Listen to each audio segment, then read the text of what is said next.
only a moment away from the commencement of the 2020 AFL Grand Final. 3AW's coverage brought to you by McDonald's. In special comments, Matthew Lloyd, Lee Matthews, Jimmy Bartell. Our main commentators, one of the great sporting voices in Australia, Tim Lane. My final duty is all thanks to Gazman, Australian menswear since 1974. Shop gazman.com.au today. Lee, your last thoughts on the game. Who wins prior to the bounce? Well, I'm just leaning towards Geelong because I think they've just been a little bit better the last 3 weeks of the final. Simple as that. So, Lloydie. Yeah, Tone, I am the opposite. I'm leaning towards the Tigers. I think it will be a little bit slippery, and I feel that they're so good at shutting down other teams' strengths, and I think they can shut down the uncontested marking game, triple team Hawkins, and win a tight one. Before I get your thoughts, Jim, for Gazman, we'll take the toss live. Oh, it's not even tail. It's a tail. Tail. So, Trent Cotchin's exquisite knowledge of the Gabba, informing everyone they're going that way. The Gazman, Jim, do you believe? And I got the impression that's to the main scoreboard. Lee, although both about the same size now. What, the two yeah, that's right. The two scoreboards are actually the same size, so that doesn't help you. He's gone, broadly speaking, gone, I think it's east. But I'm not sure. Seriously, up here, because the Brisbane River, unlike the Yarra, it winds its way all around the place. I've never been up here 20 years, and I'm never sure where north is, for instance, where south is. So I think it was in a new... They're going the easterly direction, I'm pretty sure. On your left, I think. I think, my I think, Anyway, that's just a bit of an aside when he went there. He said, I'm going that way. Yes, he certainly did. He doesn't know either. Jim, do you believe in sides of destiny in predicting the grand final? Do you think that some sides just got the momentum and this is their time? No, I think we look at that in a sort of more of a reflective nature. Once the side's won, we then start to backtrack and go, well, there's a fair bit of destiny with that, or you find the good story. Look, there's good stories on both sides of this. Richmond looking to probably stamp themselves as a great side of the modern era. 3 premierships in 4 years, the Dustin Martin story, but Geelong as well, the Gary Ablett fairy tale. Joel Selwood, 4-time premiership player for the Cats. So I think there's great stories everywhere. There was whispers during the week that Dalhouse may get the job on Bashir Hooley. He started on him, and Nathan Broad has got the job on Dangerfield. So here we go. The first bounce, final game of the season. It is Geelong and the Tigers for Chemist Warehouse, Tim Lane. Craig Fleer bounced the ball in the slippery conditions, his first grand final. He'd only done one final before this season, so it's a mercurial rise for him. Geelong gain a few metres out of the middle. The pack forms over the ball, and there will be a toss-up by umpire Fleer. The big men wrestle. Stanley and Nankervis. Cotchin, in the old-fashioned way, sinks his boot into it off the carpet, and so does Bolton from out wide. Gains 30 metres. Taylor led Lynch to it for Geelong. It's out to the boundary and will be thrown in between wing and half forward for the Tigers, who are going to the eastern end in this opening quarter. Yeah, formerly known as that way. No score yet for Chemist Warehouse. Ball tossed in. Stanley at the back, Nankervis at the front. Ball spills front of the pack. I think there's going to be a lot of this all night, Lee, and that is plenty of hard tackling and plenty of packs. Yeah, there'll be a lot of pressure. No, it'll be a hot footy, particularly early while the players are at maximum energy levels. So, ball on the wing. Nankervis, Stanley, both have a touch of it. Clear possession, the Cats. Selwood floats but goes wide, out of bounds on the full. Free kick to Broad at half-back for Richmond. No score yet. Minute and a half gone, Tim. All thanks to Tyre Power, the Tyre Power clock. Richmond and Geelong. Richmond has the ball at half-back through Nathan Broad. Who will drive it longish. He didn't make great contact with that. To Lynch and Taylor, neither marked. Looked like marking. O'Connor collects for the Cats. Hand pass to Guthrie was at bootlace level and difficult.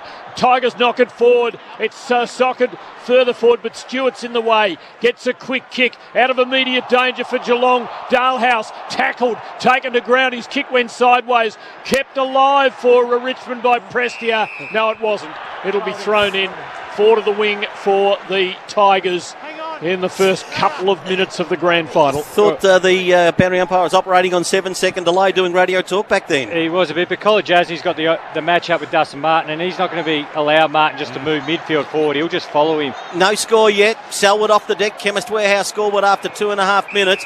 And something which you should press F7 on the computer, and that is ball goes out of bounds. And F8 on the computer tonight, Jim, will be pack forms. Ball on the wing. Yeah, so what Colin Jasney's doing, Dustin Martin likes to go forward, then bring the match up.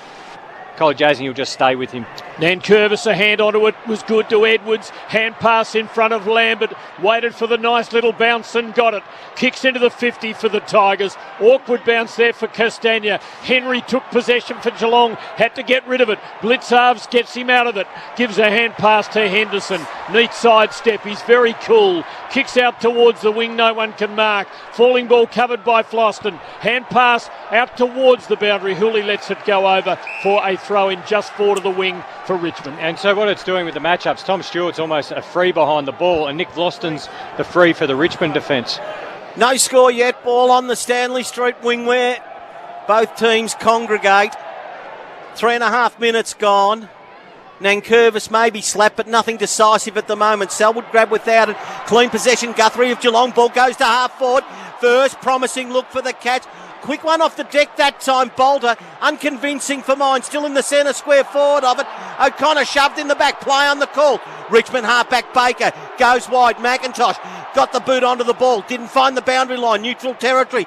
Out this time on the Vulture Street wing. Free kick Geelong for sure. Has been grabbed without the football. It was Myers. It hurt you. That Tom Lynch is just unnecessary. You know, giving away easy free kicks like that against Brian Myers.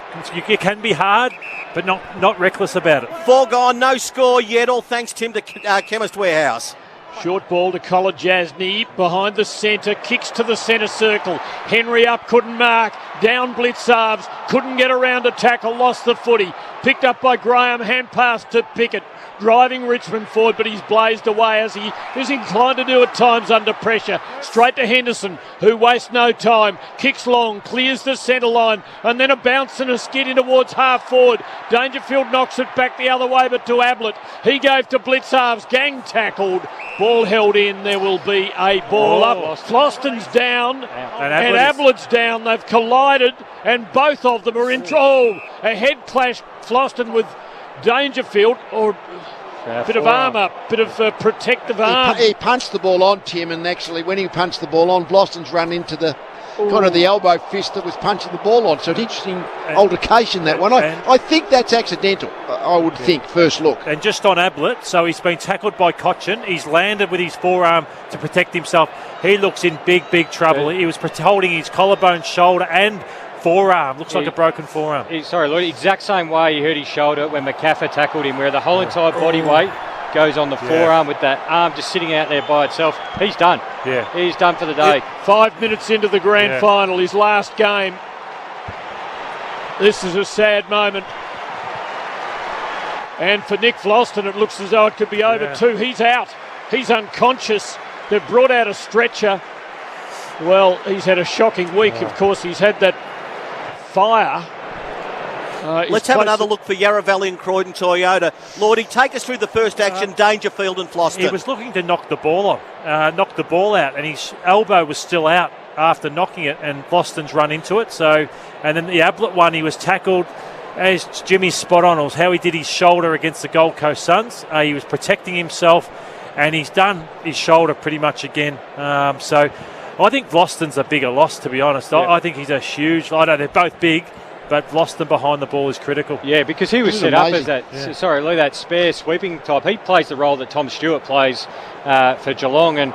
But I guess, Lee, the only thing is it's 1 for 1. We can't say rotations or things like that. At least they've sort of lost one each at the same time. It's a brutal game, isn't it? It was the same passage of play, but two players in separate parts of the passage looked like they might be done for the day. So, did you have a couple of looks at the contact with Dangerfield and Vlosten enough to think, was it incidental, accidental? I think it's incidental. Jimmy, do you think that he could be in a bit of trouble? I'm not sure. Look, he'll get away with it because of the timing of the motion, but The forearm stays up a long time. Yeah, it's almost like two actions, wasn't it, Jimmy? Like he punched the ball on, but then maybe brought the forearm up again, sort of to protect himself. But you're not allowed to protect yourself. Another Yarra Valley Croydon Toyota replay. Yeah, of course, when it's slowed down, the time is distorted, isn't it, when you see it in slow motion? And Lee, I think you're right there that he knocks it on, but then he does look like there is a second action after it to probably trying to say, I was trying to protect myself. Yep. And he's collected him in the face. The injury. But what we do know, you can't protect yourself by making contact with another guy's head. That's the basis of the rules, Jimmy. I think, isn't it? We read it that way. Yeah, I think so. State of the game. Play has stopped for the last 2 minutes. No score yet. As two really significant actions. The injury update for Click for Vic. Support Victorian businesses at visitvictoria.com/click4vic. Gary Ablett has been taken from the ground, holding his left elbow as he fell awkwardly, trying to brace himself for the fall, and he's been taken from the ground. Nick Floston, who was collected by Patrick Dangerfield, seemingly in the run of play, has been knocked out cold. His neck is in a brace. He's been placed onto the mobile ambulance. Everything has been stabilised for Floston. And now comes the question, Lee. He's definitely gone for the day. We think Ablett is gone for the day. What does Damien Hardwick do to rearrange the side? What cards has he got to use? Well, I guess it's who's his. I mean, basically, teams always pick 7 defenders. Like you got 6 on the field and 1 interchange player is normally part of your defensive rotation. So you can only play what you've got on interchange at the moment. So I'm trying to think who is the most likely. The Broad is out there. We'll see who was a replacement. But the fact is, he's a very good intercept marking half-back flank of Loston. I mean, if anyone can help Grimes in the air and Bolger in the air against the marking power of Geelong, it's Floston. So that's one type of player I don't think there's a replacement in the Richmond team for him. And then there's the mental aspect of it, Tone. It's how you settle afterwards. So, there's some players will be unsettled. I know I've been part of them where players have been knocked out or there's been an all-in brawl. And it's just one team often can settle best. So just on Ablett, we looked it up. Ablett has done his left shoulder and he did his left shoulder for the Gold Coast Suns as well. So same shoulder, obviously a weakness there. And the look on his face coming down the race. He knew, and you're thinking, I've built up to this, I've waited this long, and my day is over. The incredible unpredictability of the early minutes of a grand final, and I've got to go back to 1989, I think, to think of something as dramatic and unexpected as this. Dermot Brereton, of course, collected by Mark Yates moments after the first bounce, and then Gary Ablett Sr. kicked a goal as Geelong went forward. Well, there's a Gary Ablett involved in all of this. The outcome, much less happy. His night looks to be over. His 357th game and his career coming to an end in totally unforeseen and sad circumstances, but counterbalanced in the run of the match by the fact that we're watching Nick Floston at the moment. He's now conscious. He's pulling some sticking plaster off his left wrist. How clearly he's thinking and whether he's wondering about whether he's able to get back into this game, goodness knows. Players about to resume. It's pretty much on the centre line and there's going to be a ball up, but boy, who could have imagined this? Quite extraordinary. Still no score on the board and still almost 13 minutes left in the opening quarter, but a player down, a key player on each team. Can I just say, what I've noticed is Richmond's tackling in this first 4 or 5 minutes just ferocious, and there was nothing that, Cotchins was just a good strong tackle on Ablett, but they are hunting in packs to Geelong, Jimmy, giving them no time and space. Yeah, and I think that'd be a key for Richmond too, because Geelong have really, their last 2 finals had no pressure on them. The Collingwood game, they just walked their way through, and then the Brisbane game, the last 2.5 quarters, it was a training drill for them. So you dial up the pressure because Geelong probably haven't played under that sort of pressure where Richmond did last week against Port Adelaide. So what a start to this grand final. No score yet. We're going 12 minutes, but play had stopped for 5 minutes. Nick Floston knocked out, taken from the ground on the mobile ambulance. Gary Ablett last game landing awkwardly, left elbow, shoulder. His night looks well and truly over. Ball on the wing. We start again for Chemist Warehouse. No score yet. Little one off the deck that time. Menegola found its way then to Stanley. High to full forward. Under pressure, the Tiger defence. Bolter's kick charge down. Hurley. Ball just slips through the hands. Broad stays back, goes for the boundary line. Taking defensive 50. Lambert there at halfback. Well done that time then by Picketley. Just trying to create something at halfback. Ball went out of bounds, but that was some confident handling of the footy. It was, but really interesting setup because the Tigers have got an extra midfield around the stoppages, and Geelong are playing an absolute spare defender, goalkeeper type role with Tom Stewart. So that means Richmond should be better in the stoppages with the extra number, but they won't run the ball through, without a contest forward to centre. Richmond's ball, Martin, a hand pass which wasn't great, stolen by Selwood, kick smothered. Edwards went in but forgot to take the footy with him. Ball socket Richmond's way, gives Short a moment of opportunity, and he breaks with great enterprise and speed. Has a couple of bounces, has to use his left foot. He's superb with his right. That kick's a horror, and it's marked by Stewart right above the chalk. Might have been tempted to see if it would go out on the full, but he went for the mark and he took it just beyond defensive 50 for the Cats. No score yet after 13 minutes. Play had stopped for 5 minutes. On the wing, Hawkins, good hands. Tried to get the Dalhouse in the back, I would have thought, as Cochin got over the top. Now, Dalhouse might be the one in trouble. He is.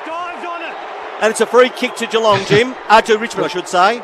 Yeah, if he didn't get the free kick for high, he did dive on the footy and didn't try and get rid of it. So, been instructed all year, that's holding the ball. For Chemist Warehouse, no score yet. Richmond inside attacking 50. Lynch doubles back. Was he grabbed, playing the call? Chance for Edwards. Ball just slips around. Tries to toe poke at 20 out. Richmond are into attack. Well done that time then as the clearance from Menegola toward halfback. Play on the call. Short can't get there. Ball runs out of bounds. Let's remind you of what's happened. The injuries for Click for Vic. Support Victorian businesses. Nick Floston's night's over. Knocked out cold. Taken from the ground on the mobile ambulance. Gary Ablett's night seemingly over. Horrible pain with an elbow shoulder trauma, I would say, to the left shoulder. Ball on the wing. Tossed in that time then. Blitzarv's trying to do the ruck work. Coming through hard that time. Then Parfitt can't get the football. Should be a free kick to Geelong. It is, Tim, on the wing. So still no score, and in fact neither team has looked like scoring thus far in the contest, and certainly early goals will be very hard to find, you would imagine. The Cats take it way back to within about 20 of the opposition goal. Stewart clears beyond Henderson, who had to turn and hope he could get there inside the boundary line. He couldn't, and there will be a throw-in. Lordy, interesting that we talked about Toby Nankervis and the possibility of him getting injured. You said, well, they've got Asprey on the bench. Asprey's been called into the fray now, and he's a really handy person to be able to come in as Richmond have to reset down the back without Floston. Edwards from the throw-in gave to Castagna. Got a standing start kick very high in the air, gained 20 metres. It's at the 50 for Richmond. Menegola doing good things again. Little hand pass off. O'Connor's got it. Well tackled. Gave to Tui. Gives to Menegola. Lovely sidestep. Now advances. Kick short. Did it well to Guthrie. Handing it off, and Geelong are on the build. Hawkins is on the lead and he's taken a mark. And this will be the first shot at goal from about 40 out when he kicks, maybe 45 on a 45-degree angle. Hey, Lee, it was the first time they've probably been able to run and link up, and Hawkins got out the back. Well, they've got that extra defender, so they've got an extra number on their back half, so they've got to try and use that to have get it to a really creative player to actually go and find the movement. But talk about the accuracy, Lordy. You bet the weight of the world's on Hawkins' shoulders as he's moving in. As it was on preliminary final night last year when he was out suspended and looked on as Geelong lost to Richmond. He comes in and he just misses across the face. The first score is a behind to the Cats on the Chemist Warehouse board. That it is. After 16 minutes again, play had stopped for the best part of 6 or 7 minutes. Chemist Warehouse and Soft Mid keeping AFL Grand Final attendees safe, Jim. Yeah, if you do any forward scouting the Cats, 9 times out of 10, Mitch Duncan going inside forward 50 is going to kick it to Tom Hawkins. So, footage or review from the room. Nick Floston is up and walking around, but knocked out cold. Ball on the wing. Broadcast of Vulture Street side of the ground. Coming through Bolton. Quickly, Castagna kick wasn't good. Picked off by Guthrie, half forward. has to kick on the outside of the right boot, deep into the forward pocket. Geelong go again. Hawkins, he took it, played on quickly, tried to get the Rowan ball out of bounds. Should have had the shot, Tone. I just wonder whether he thought he didn't or wasn't going to be paid the mark, Lloydie, and decided to play on. That was an excellent grab for Prestige Hino, but decided to play on. Hope he hasn't got the thought yips. it was touched. I thought touched on the way down. replay indicated Bolter might have got a fingertip to it. Whether the umpire saw it, I don't know. Hawkins takes it out of the air at the throw-in. Gave to Dangerfield, to Myers, back to Dangerfield. Now to Tui. There's a whistle. A Geelong free kick to Dangerfield. Graham none too happy with umpire Fleer's adjudication. And Dangerfield now in a good scoring spot directly in front, and he'll kick from about 50. Again, Tom Hawkins at a ruck contest, boundary throwing. He's always going to push you in the back and force you under. Damien Hardwick not too happy about that decision from the umpire either. A dislocated finger for Parfitt, so it's all happening. What a thumb it is. What a brutal grand final it's been so far. Tough. So, for the first goal of the match, Dangerfield from 50. Oh, he's hooked it. And his set shooting for goal is not his strong suit. Minor score, Geelong by 2 points. And we are almost exactly at the halfway point of the quarter. And look what we're seeing on our screens. Ablett's back. Tone. Yes. Thankfully, we didn't rule him out. We said it was unlikely. Good to know that lasted 6 minutes, boys. Thanks for your expertise as Selwood knocks the ball toward half forward. Lambert there, Tui's there. 2 behind Geelong. Chemist Warehouse scoreboard, ball out of bounds. And, Lloyd, I don't want to go the early crow. You should never do that in punting, saying you're home, you're home. I got a sneaking suspicion Geelong is not cheap suiting them at the moment, but just look to be easily the better team. Play on's the call. Dalhouse puts him inside 50. Richmond defence under pressure again. Baker picks up, decides to go up the gut. Well, not quite up the guts. A little bit wide toward the wing. One-on-one battle there. Taylor's there. Knocks it to the boundary line. Ball doesn't get there. And then Rioli just took his eyes off it, Jim. Ball goes out of bounds, neutral territory.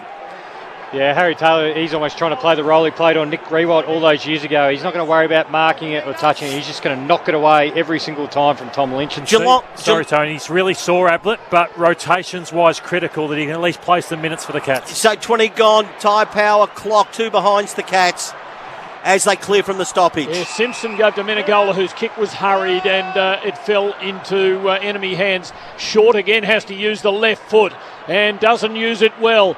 No one able to mark inside Richmond's 50. Clever Edwards to Rioli, to Graham. Now to Presti, a snap round the corner, and the Tigers get the first. And it took more than half a quarter in coming.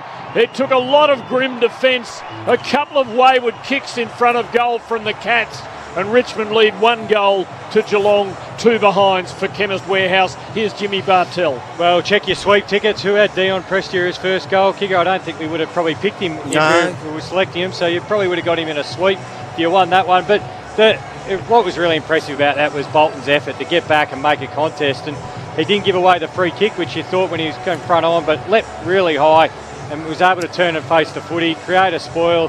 Clean hands here, Richmond. This is what they're so good at, just creating chaos inside forward 50, keeping the ball alive until one is out and steadies, and they took that from not even really a 50-50 to a snapshot from 25 metres out straight in front. Yeah, they were bees to a honeypot when they got it to ground level. Too many Geelong players were at the contest and too many Tigers were out, at width. Dion Prestia, he's changed the dynamic of Richmond since he's come back, allowing Dusty to play forward. And they were ranked 16th for clearances through home and away footy. They're now the number 1 clearance team in the comp. So, Richmond by 4 points. Ball's bounced. It looked like listening to Pink Floyd eating cheesels late at night. That bouncer sort of came almost 3D out of the TV, that one. All in the middle of the ground. Well, actually, it wasn't cheesels. For some reason, it was lollygobble bliss bombs. That was just quite out of body, that one. Still in the middle of the ground. Tap that time, Stanley. Martin through traffic. Back of the square has it. Round the body. Richmond by 4 points. Lynch leads up. Ball bounces off the chest. Selwood there. Grab without it. Buse half back. Bolton tackles. Releases the ball. Series of handball. Blitz off. Stanley through hands. It misses. Richmond make the turnover. Martin took his time and found a man. It was a beautiful pass. Drew Baker forward. He feeds off. And it's driven goalward for the Tigers by McIntosh, who gets their second goal. 2 in a minute for Richmond. and suddenly the complexion of things changes. 2 straight to 2 behinds. Lee Matthews at the Gabba. Well, they've taken their chances, really, but it's interesting the way this game is set up with this, Stewart playing that, just virtually the spare player in the back 50. So Richmond have to decide what do they do with that extra number upfield. But one thing, if they want to bomb the ball 15 metres from goal, they're going to be outnumbered in the air. So I think they've either got to be taking, as happened then, the run through the 50-metre mark, take the long shot, or the ground level ball. That's going to be the dangerous one. I think that's you can see the setup of the game, of the way Richmond are going to have to score. Geelong had a couple of chances but missed them, and you've got to take your chances as well. Great to know we're getting our advice from Dr. Nick Riviera from The Simpsons, because Ablett, whose left arm was about to be amputated, is back on the ground. 10-point lead to the Tigers. Chemist Warehouse scoreboard, it's 12 points to 2, 2 goals to 2 behinds. But again, Lee, it's that sharp movement from the stoppage that Richmond have perfected over the last few years. That's going to be the way they're going to have to score. So I don't think they're going to take the big marks up forward, so they've got to run the ball. Play restarts, middle of the ground. Blitzarve, 7:20. Play on the call. Dangerfield on the wing, has it. Tried to break 1, 2 tackles, holding the ball. Richmond free. Now, it should come back to Graham. There's no advantage. As Guthrie appeals, Bolton was all set to play on, but I wouldn't have thought so, as once again, Dangerfield protects himself, pushing off Prestia. Richmond go to half forward. Oh, Edwards, not quite. Playing the call. Ball spills front of the pack. Graham, Castagna, Rioli to Martin round the body. He's given it a fly close to goal. Menegola punches it through, 1 behind. 2-1-13 the Tigers, 2 behinds the Cats. And that is all for Chemist Warehouse, Tim, as we're 24 into the quarter, but the long stoppage means we still have 6 minutes of playing time for the tyre power. Stewart plays on, goes Lee Matthews wing, no one can mark, off at Pack Myers, runs and from behind the wing, kicks to the wing, and the mark is taken by Dalehouse, the Bulldog Premiership player, now in the blue and white hoops. He pokes a half distance kick forward to Parfitt, who's got it between centre and centre half forward for Geelong, looking for their first goal. Bold kick, good kick, and Guthrie marks it about 48 metres out. Now more problems for the Tigers down the back, as Broad is being attended, I think, by a runner or a trainer, and it looks as though he's being told, I think you need a spell, so he might have taken a hit high as well. Yeah. And it was in a marking contest, as we now having confirmed by Yarra Valley Toyota replay. Geelong looking for their first, and Cam Guthrie, who's had such an outstanding year from a long way outside 50, kicks it well, kicks it beautifully, no problem with the distance, and it held its line inside the left post. Geelong have their first. Richmond 2-1-13, Geelong 1-2-8 on the Chemist Warehouse scoreboard, with just under 5 minutes left in the opening term. So when they get their uncontested game going, they can pick a few holes through Richmond. So that's the key, but Richmond haven't allowed it too often. So it's been the pressure of Richmond which created a couple of goals versus that, Jim, where Hawkins missed, but it was through their precise kicking. That one was through their precise kicking. So that's the key to the game. Can Richmond keep up this pressure for 4 quarters? And we're just having a look at Nathan Broad. Is he going through a little concussion test at the moment? He is, good buddy. In that last marking contest, he copped a little bit of friendly fire, and it did look like Richmond, because he would have been normally pushing back to be that extra defender in defence. They've looked at one player short. There was a big gap up there. Great kick from Parfitt to find Cam Guthrie, but the finish from just outside 50, he absolutely smashed that home. But he's going through the concussion test. Doctors are trying to have a look to see what's happened, but he keeps saying, no, I'm good, get him back. I'll tell you what'll fix him up. Just show him that footage of the ball coming out of the TV screen from the middle of the ground again. And if he falls for that one, he is in awful trouble. Out of the middle they go. Guthrie to half forward. Ablett there can't really go at it full tilt. Handball away that time. McIntosh, they lost it. Geelong won it back. To half forward it goes. Hawkins can't bend over. Pick it up short of Richmond. He handballed it straight out of bounds. As Nathan Broad, I don't know whether he's smiling or like an infant who needs a dose of Finurgan's got a bit of wind, but whatever, he's had a concussion test, that's for sure. Asprey and Ablett go at it. Geelong inside 50, trail by 5 points. 2, he had it, lost it. Ablett got the ball back. Duncan sweeping handball to a person in the crowd, basically, and the ball goes out of bounds Lee, 35 around from Geelong's goal, but Richmond lead by 5 points. Lee, 13-8 for Chemist Warehouse. That looked like a deliberate hand pass to the boundary line to set up another forward stoppage. I think Geelong are quite keen on Hawkins in these forward stoppages. Every now and then, if it's blatant enough, the umpires don't seem to notice. As from the ball up, Tui's got it for Geelong. Hand pass to Buse, quick left footer, just too strong for Hawkins, whom he was after, and off his fingers to the boundary as the Cats hold it inside their 50. There will be another throw-in. So Geelong into attack. We are, for tyre power, 27 minutes on the tyre power clock. Still 4 minutes to go. Geelong trail by 5 points, but they're deep into attack. Richmond's defence has got a hold. Hurley, the great pick up, the quick kick, no mark, still inside 50. Selwood had it, good handball, tried to get it to Hawkins. Sweeps it to Duncan, he'll get onto the left boot. Now he'll get onto the right boot. Around the body, kick really had no purchase. Picked up by Hurley, well done. Got it to Cochin, who kicks it as far away as he can to a one-on-one. Ball on the broadcast wing, back of the pack that time then Henry. Got the ball then to, it was Stewart who got it to Stewart. Sorry, the other way around. Stewart got it to Duncan and the ball goes out of bounds. 5 point margin, in fact, carrying slightly out on the full. Free kick to the Tigers at halfback. Short, centering kind of kick. Stanley over the top. Edwards having a good quarter. Took the crumb like Kevin Bartlett. Kicked it forward. Stewart, a very important hand in there as Bolton was presenting danger. Got it off. Oh, there are more injuries. What's happened here? A couple of blokes have ran onto the field and the security are actually removing them as we speak. Oh, that's an impressive start by the Queensland faithful. I'm not sure how that all happened. It was well out of play. But anyway, the idiots have done it. They're off the ground now. So the umpires had to stop play inside Richmond's 50. Tim, what the Gabba Trust should actually do is get a couple of boys that used to work for Joe Jalke Peterson and Russ Inns to mete out a bit of old-fashioned Queensland discipline back in the day. Summary justice, Tone. You know what you would do? You'd just lock them in the freezer down there till about Wednesday. That's just stupidity. Like Brisbane, you're on display. You get those fools coming onto the ground. And I'm hoping that the bloke who's running across the ground isn't dressed up as He's a good guy. No, he's one of the good guys. Goodness for that. It might be an argument against the night grand final, Tone. People well oiled by early evening, and you get this sort of stupidity. 2-1-13 Richmond, 1-2-8 the Cats. Chemist Warehouse scoreboard as Tui goes very, very short to Selwood. Still has a defensive 50 for the Cats. Cats generally having to play Richmond style of game, although here they're using their precise short kicking possession game, and now they switch play. Duncan going across ground to Stewart.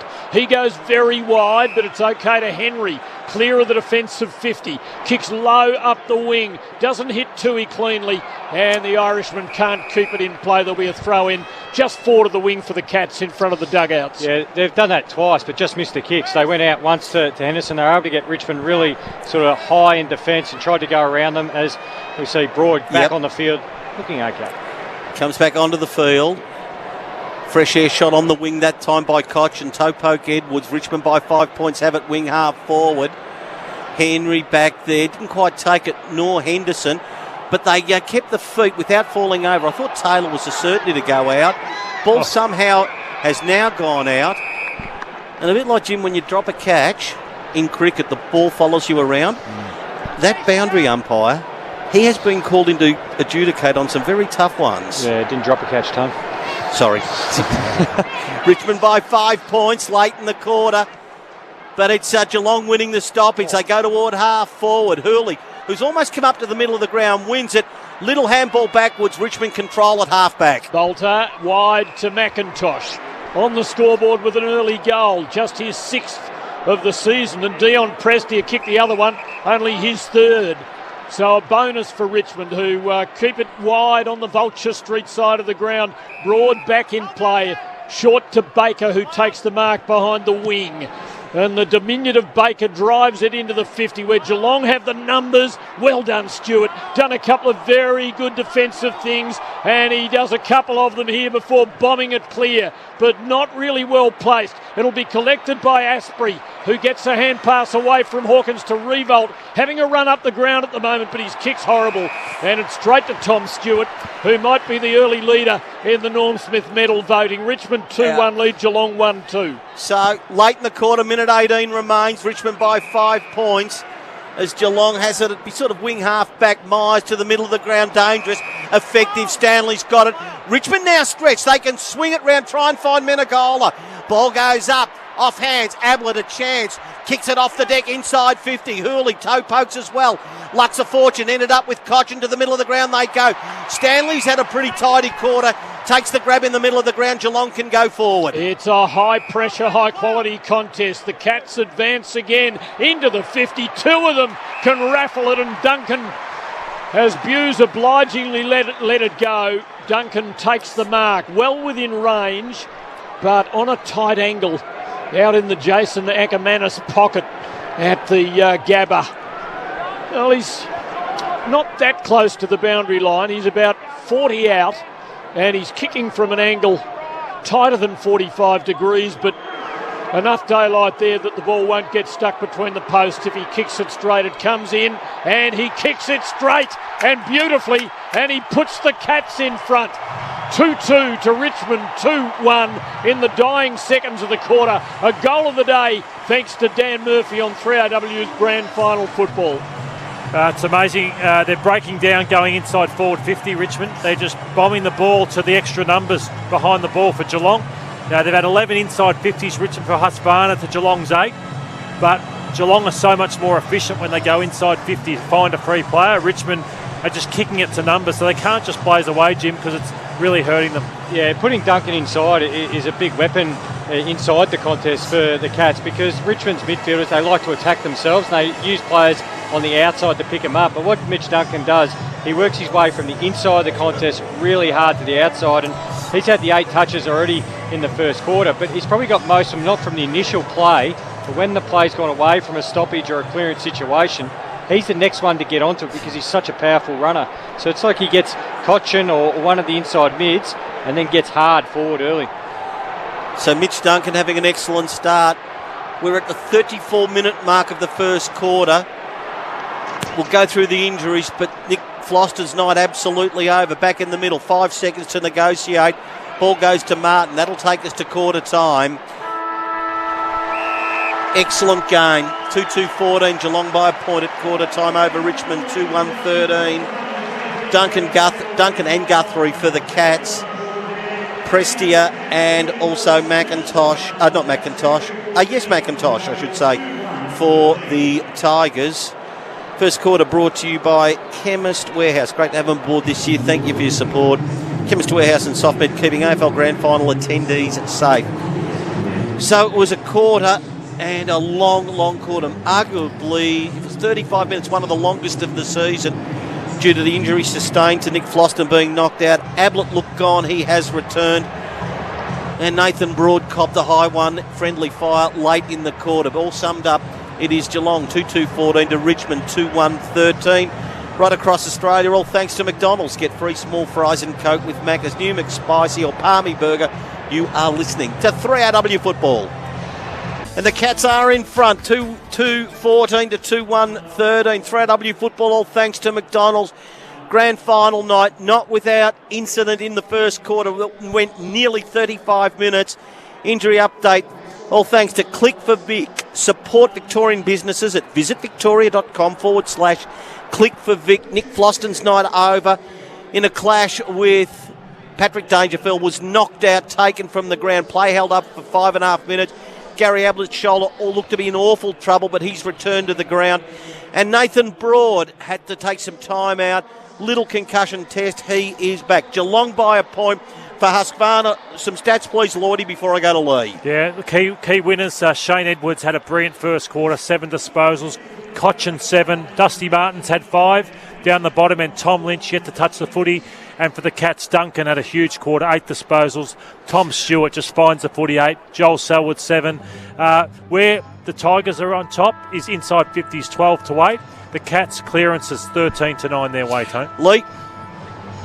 Well, it's actually, we were talking about our Uber Eats matchups before the game. The way the game has evolved, Geelong have very much gone out with saying we're going to play Tom Stewart when the ball's up the middle of the ground as a definitive back 50 player.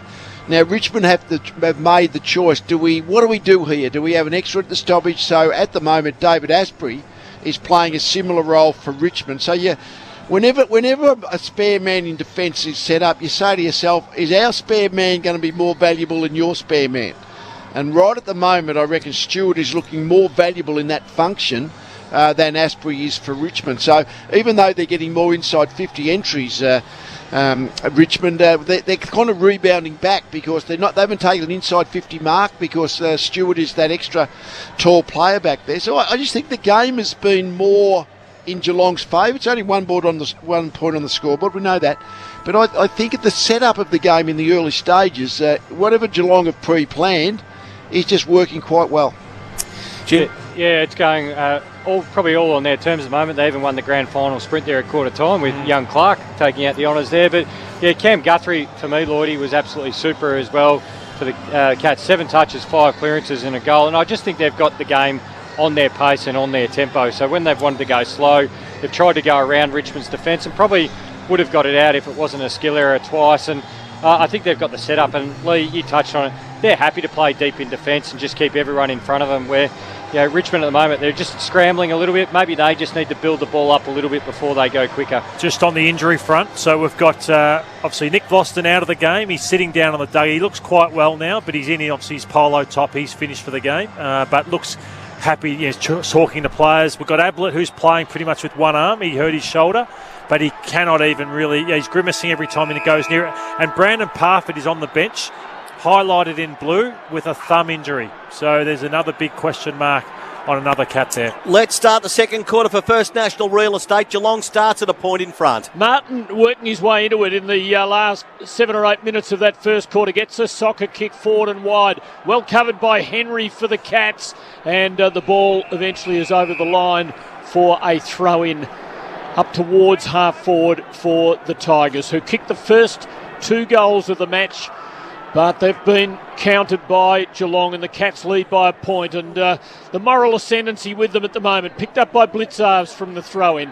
Quick kick back to the centre line. Asprey tried to swipe it forward, didn't make clean contact. Ablett swooped, tackled, had to get rid of it, and his hand pass is wide to the boundary for a throw-in outside the 50 at left half forward, this time for the Cats. Richmond 2-1-13, trailing Geelong 2-2-14. Minute gone. Second quarter. All thanks to First National Real Estate. They put you first, selling your home with agents right across Australia. Tossed in. Stanley the tap. Presti the handball into space. Well trapped that time. Richmond. Graham up the wing he goes. Good kick to Castagna. Has the ball. Wants to move it on quickly. They're inside 50. Geelong with the extra spare. Getting back there. Stewart almost completed the mark. Gee, I thought it was high contact that time on the Geelong defender. Was that? It was indeed Henderson. Yeah. I thought there might have been a little one there. Let's have a look for Yarra Valley and Croydon Toyota if they can. Play continues. Toe poke Duncan. It's okay to half back. Myers involved. Duncan again. Good handball over the top. Little one moved on Dangerfield. Ablett about to be tackled. Got rid of it. Will he turn it over? No, support arrives. Hawkins working hard on the wing. Ball comes out. Asprey can't get it. Myers there. Ablett helping out. Ball still on the deck. Geelong come up with it. Dangerfield hurries a kick. The Cats go to half forward. Rowan had a moment of opportunity, but he was swamped. Taken by Pickett. Hand pass to Prestia. Nowhere to go. Buried in a tackle and penalised for holding it. Too far out to score, but Gary Rowan getting a feel of the Sherrin in his hands about 60 metres from goal. As Geelong look to turn the screw after kicking the last couple of goals for the lead. Crowded 50. Rowan goes wide. Dangerfield being overplayed by Cochin. A free kick to the Geelong champion. Brownlow medalists both. And it is Dangerfield, bigger, taller, and offending there, or the offensive player. And it was Cochin who was offending with an arm chop. Smart kick, really smart kick by Rowan. Identified the matchup on Cochin, but this is his weakness. 13-13 from set shots this year for Husqvarna. Hooked his last shot in the first quarter, missed by a long, long way. This would be a big goal if he could kick it. From 45 out, starts near side, straightens, it's very close, and it is home for a goal. Geelong have kicked 3 on the trot, and they have Richmond on the hop at the moment, 3-2-20 to 2-1-13 on the First National Real Estate scoreboard. Jimmy Bartell. Well, we touch on it at quarter time. Just all the tempo is at Geelong's pace at the moment. Even when Richmond went quick and Castagna took the mark on the wing, he wheeled and went long, but Stewart was first back. They got the outnumber they want. They're willing to set their defender back a little bit further. That's in these wet, slippery conditions. You can afford to play your spare defender a lot deeper, and when they've needed to go quick, they've forced Richmond to roll up, and as we mentioned, they just saw Dangerfield on Cochin and thought, well, at worst, he's not going to lose it, and drew the free kick. So very, very smart. If he didn't win it, it would have gone out of bounds and they would have got the throw in that they wanted anyway, but great finish from Danger. Lee, it's a good one-on-one target to go to, isn't it? Yeah. I mean, when you got Dangerfield, who's good over his head, and Cochin's not so good, I mean, that's a good one-on-one contest inside 50, and Cochin just knew that he was going to be in trouble in the air and gave away the free. Any concerns for the Tigers? The margin's 7 points Geelong's way. From your point of view, Lee? I know Geelong are going well. I mean, they deserve the 7-point lead. Clearly, that's not a big margin, but Geelong are going well. So it was Cochin with a toe poke out of the middle. Duncan, though, working brilliantly at the moment. Geelong by 7 points. Just keeps the eyes lowered. They're moving the ball on well. Taken there by Taylor. Ball goes to Simpson. Love the pass going forward. Oh, they mucked it up that time. Dalhouse got in the way. Ball comes to the front of the pack, half forward. Simpson, handball. Myers tackled. Nankervis quiet at the moment. Toe poke to half back. Short, the hopeful handball. Bolter bounces off his man. Picked up by Short. Handball away. Pickett through traffic to Bolter. Handball missed its target. Graham was that target. Close to the wing. Tui picks it up. Got it to Selwood, who I think's overcooked the kick. He has. It'll be out on the full. But Jim, a chance went begging. Geelong on the First National Real Estate scoreboard lead 20-13. Yeah, but I reckon they mucked a chance up then. Yeah, I'm not sure why you'd even want Dalhouse to have it. He would have made the distance from there. Free kick to Asprey. Kicks out beyond defensive 50 to midfield. Lynch has been well covered so far by Taylor. Duncan in everything. Gives to Myers. Quick kick forward. Brought down to ground by Grimes. Asprey, desperate kick off the ground. Into danger though. Parfitt, well tackled by Broad. Spillage with Tui for Geelong. Hand pass to Dangerfield. Quick centering kick. Touched off the boot. Nankervis thinks it's a mark.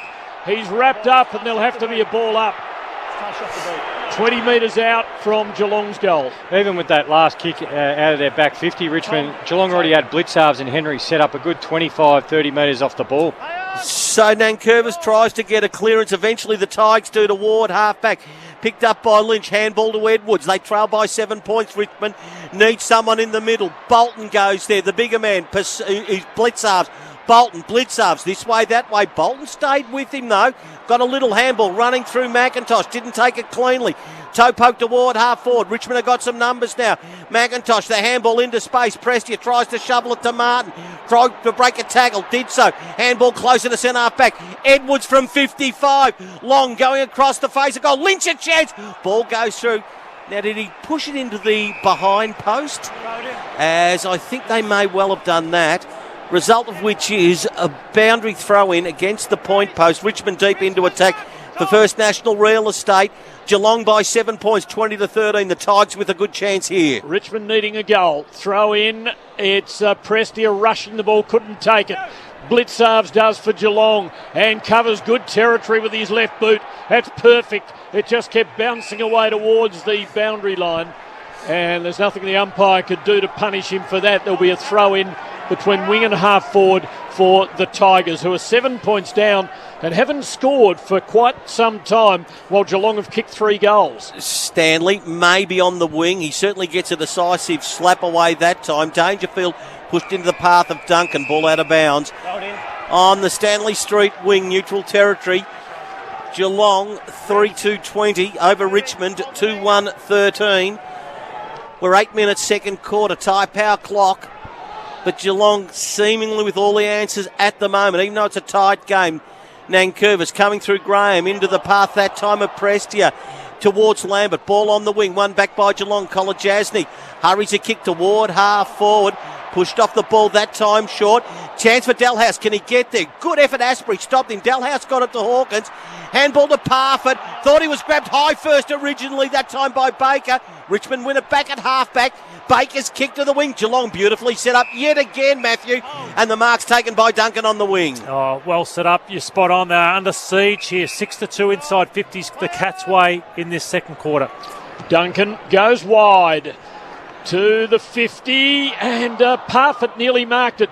Pickett's doing pretty well at the moment, trying to lift Richmond, gets it onto his left foot. Lynch up in midfield, hasn't been able to snare a mark yet. Martin there to rove him, swings it with the left, didn't get the purchase on the kick though. Geelong's ball, Buse just dances for a moment, then feeds off by hand and the Cats work it forward to Myers, who's got it between wing and half forward. Perfect weight on the kick. Dangerfield marks 49 metres out. He lets the umpire know exactly where it is and he's going to go back and line them up. Mitch Duncan, again, at the Gabba, he just keeps finding space. He's leading all possession getters with 14 touches already, thanks to Husfana. And just the mark stat overall, Jim, 25 marks to the Cats, 6 to Richmond. Just shows they're getting the game on their terms and Richmond are just scrapping, whereas Geelong are actually playing silky smooth footy and creating good scoring opportunities. Replay showing that was most likely touched by Nathan Broad before Dangerfield marked it. His kick will go across the goal face. Nankervis there went the spoil. Falls to Bolter. Hand pass misdirected. Stolen by Parfitt, but taken over the boundary line for a throw in right forward pocket for Geelong, who lead 3-2-20 to Richmond 2-1-13. And we have had, what have we had, about 10 minutes in the second term. 7-point margin. Cats lead and they're into a tackle. Nankervis took it from the ruck, ball close to the boundary line. Guthrie sees it out. But again, Lloydie, they get another opportunity to set up at the stoppage inside 50. They do, and 8-2 inside 50s now. Pretty taxing, and they're beating them on the outside. Their run and spread is proving too much for Richmond. 7-point margin. First National Real Estate scoreboard, 20-13, the Cats' way. Hawkins does the ruck work. Short, a little clearance toward the wing. Barging through that time then was Stewart. Kicks the Cats to full forward. Oh, chance that time. Dangerfield ran under the ball. Now, Richmond have got the numbers here. Pickett, handball to Broad. Knocked as he kicked it. Play on. This should be a goal to the Cats as Myers has incinerated, burnt, destroyed, and any other synonym you can think of from 25. Lee, one behind. 3-3-21, the Cats. Richmond 2-1-13. Lee Matthews, 3AW football. He kicks across his body, but he ended up marking the ball from that defensive kick. 45-degree angle, about 25 metres out, but he should have played on, but he just didn't quite hook it enough. Richmond holding on by the skin of their teeth and some inaccurate kicking. Oh, now a marking contest here. Lynch has shoved Taylor out. He's hit his head when he's gone down. And it's a free kick to Geelong. Taylor He's went hit down another awkwardly. player, Tim. Taylor's hit the knee legs. or the boot. Yeah. It's a free kick and a short ball immediately to Menegola, who wheels onto his left, boundary side, centering kick in the Rowan direction, fisted away by Nankervis for Richmond. It finds its way to Lambert. Hand pass not clean. Tigers not clean at the moment. Oh, Nankervis at ground level probably got Guthrie around the neck. In fact, he definitely did, but it's not paid. And there will be a ball up at half forward for Geelong, doing all the attacking, leading by 8 points, but it could be significantly more. I'll get an inside 50 from you in a moment, please, Lloydie, for Husqvarna. Geelong inside 50 from the stoppage they won. Duncan's kick slewed off the boot. Went to Tui around the body. He goes and he misses. He misses. 3-4-22. Richmond 2-1-13. First National Real Estate scoreboard. Lloydie, we've got an inside 50 count. 11-2 for this second quarter. And remember last year's final, they just had the opportunities, Geelong, they didn't put them away. I don't think Richmond are travelling as well this year, but you've got to put this Richmond team away because Dusty or one of those will take their chance. Short kick into Asprey, who goes long towards the wing, off Revolt's fist to Bolton. He's dispensed with though. Now Rioli arrives, stolen by Henderson for Geelong. Tackled by Bolton and Rioli, taken over the line. And there will be a throw in after umpire Fleer separates the grappling wrestling players. It's Geelong's side of the wing. The Cats in control at the moment, leading by 9 points. Ball on the wing. Stanley at the back got the fingertips coming through Simpson. Handball miss, went ricocheted back to Stanley. Geelong at half forward. Leading out that time, Dangerfield. Ball at the back. Bolter keeps it alive. Unconvincing. Went to Dalhouse. Round the body to within 20 metres. Geelong into attack. Dangerfield came through, didn't take it. Broad under pressure, has to kick it away. Can he keep it alive out on the full? Geelong will get another chance. Inside 50. Dalhouse outside the field of play. Man on the mark at 48. 9-point margin to the Cats, 22-13. 7.5 minutes remain, Tim, on the tyre power clock. Dalhouse goes top of the goal square. It'll land 10 metres out. The Richmond defence seizes upon it, fisting it through for a minor score. 3-5 to 2-1. Geelong by 10 points, and they are right on top of Richmond at the moment. Jimmy Bartell. Yeah, you just can't see Richmond how they're going to restructure their forward line. Most of their forwards are up in their back 50, just hanging on and defending. Short, long on the kick in. Buse too slow to release. Pickett free kick. Brilliant. That is brilliant from Pickett. They need a reprieve here, Richmond. Their backs and Nankervis need a break. That tackle could be the start of something. I know it's not. Handball is missed. Buse picks it up. And Buse cleverly didn't try to kick it too hard. He knew it'd be going out of bounds. But he wins about 15, 20 metres forward of the wing on the Stanley Street side. Oh, he missed his hand. He was going to kick it to two Richmond players, so he did this beautifully. He just kicked it so he could chase it, but he knew it was going out of bounds. Well done. Ball between wing and half forward. 6:56 remains. Second quarter, the Cats by 10 points. Blitzarves knocks it down. Prestia at halfback to handball Pickett round the body to the wing. Geelong again numbers back of the football. Taylor. Handball, Stewart, he wants to spear one through. The Cats have got the numbers, middle of the ground. Myers is there, picked up by Simpson. Good handball. Oh, a slow one coming out that time then. I think it was from Blitzarves. They win it back, the Cats. Selwood, round the body he goes, close to half forward. Hooley against the boundary line, keeps it alive. Handball's good, won by Bolter at halfback, but he's given it straight back. And Selwood's got the footy forward of the wing. Cats by 10 points. First National Real Estate scoreboard. 23-13, and Selwood goes short. To Myers, outside 50. He kicks quickly. He's got a man loose. It's Menegola. 35 out, directly in front, and Richmond's defence was in disarray.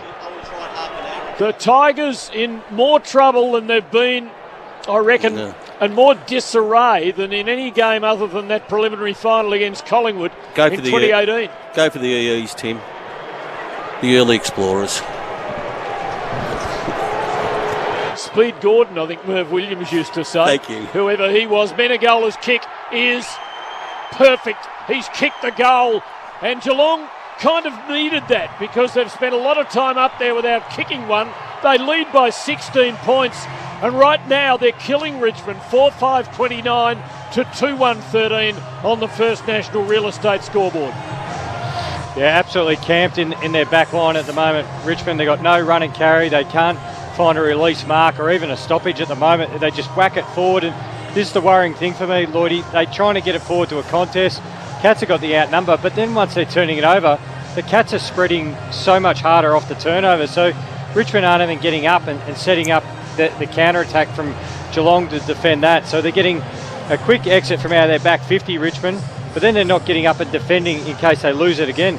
What is the most galling number for Richmond? Which is the one that Hardwick's looking at and just shaking his head on the Husqvarna stat sheet? Well, clearances are even, but it's just 13-2 inside 50s. But Lee, I'll ask you, where does it start for Richmond here? Just getting it in their front 50 and just trying to create some chances? Well, I know the clearances might be in, but I reckon that Duncan and Selwood and Guthrie in there have just been much better than the Richmond counterparts, and they are. When the defensive pressure of the Geelong forwards, that's been really important and really good. Richmond really has to hang on here. Geelong by 16 points out of the middle again. Parfitt handball. Guthrie just pushes the ball to half forward. Pickett has it, kicks it again in a hurry. Geelong have got two out there. Menegola's one of them. He's tackled by McIntosh. I don't think he can release the footy, as the umpire said. But even then, good buddy, when Richmond get it out of their back 50, they're under so much pressure. The next one going forward is to a Geelong outnumber. Stanley, Nankervis tries to flip it out back. Oh, Ablett, great play. Deft touch to Selwood. What a pass! Hawkins on the lead, has got it 45 out dead in front for the Cats. Thank you, Gary. Another little highlight just to finish your career with a dodgy shoulder. Yeah. Grabs it in the left hand and then handballs it over his right shoulder with his right hand. No throw. Had the knuckles. I wish we had a sponsor for Bit of the Day, because that was one of the best bits of the day. We'll make it for Prestige Hino trucks. Yeah, why not? But that was just a great bit. I don't know what word you can use other than bit, but that's what it was.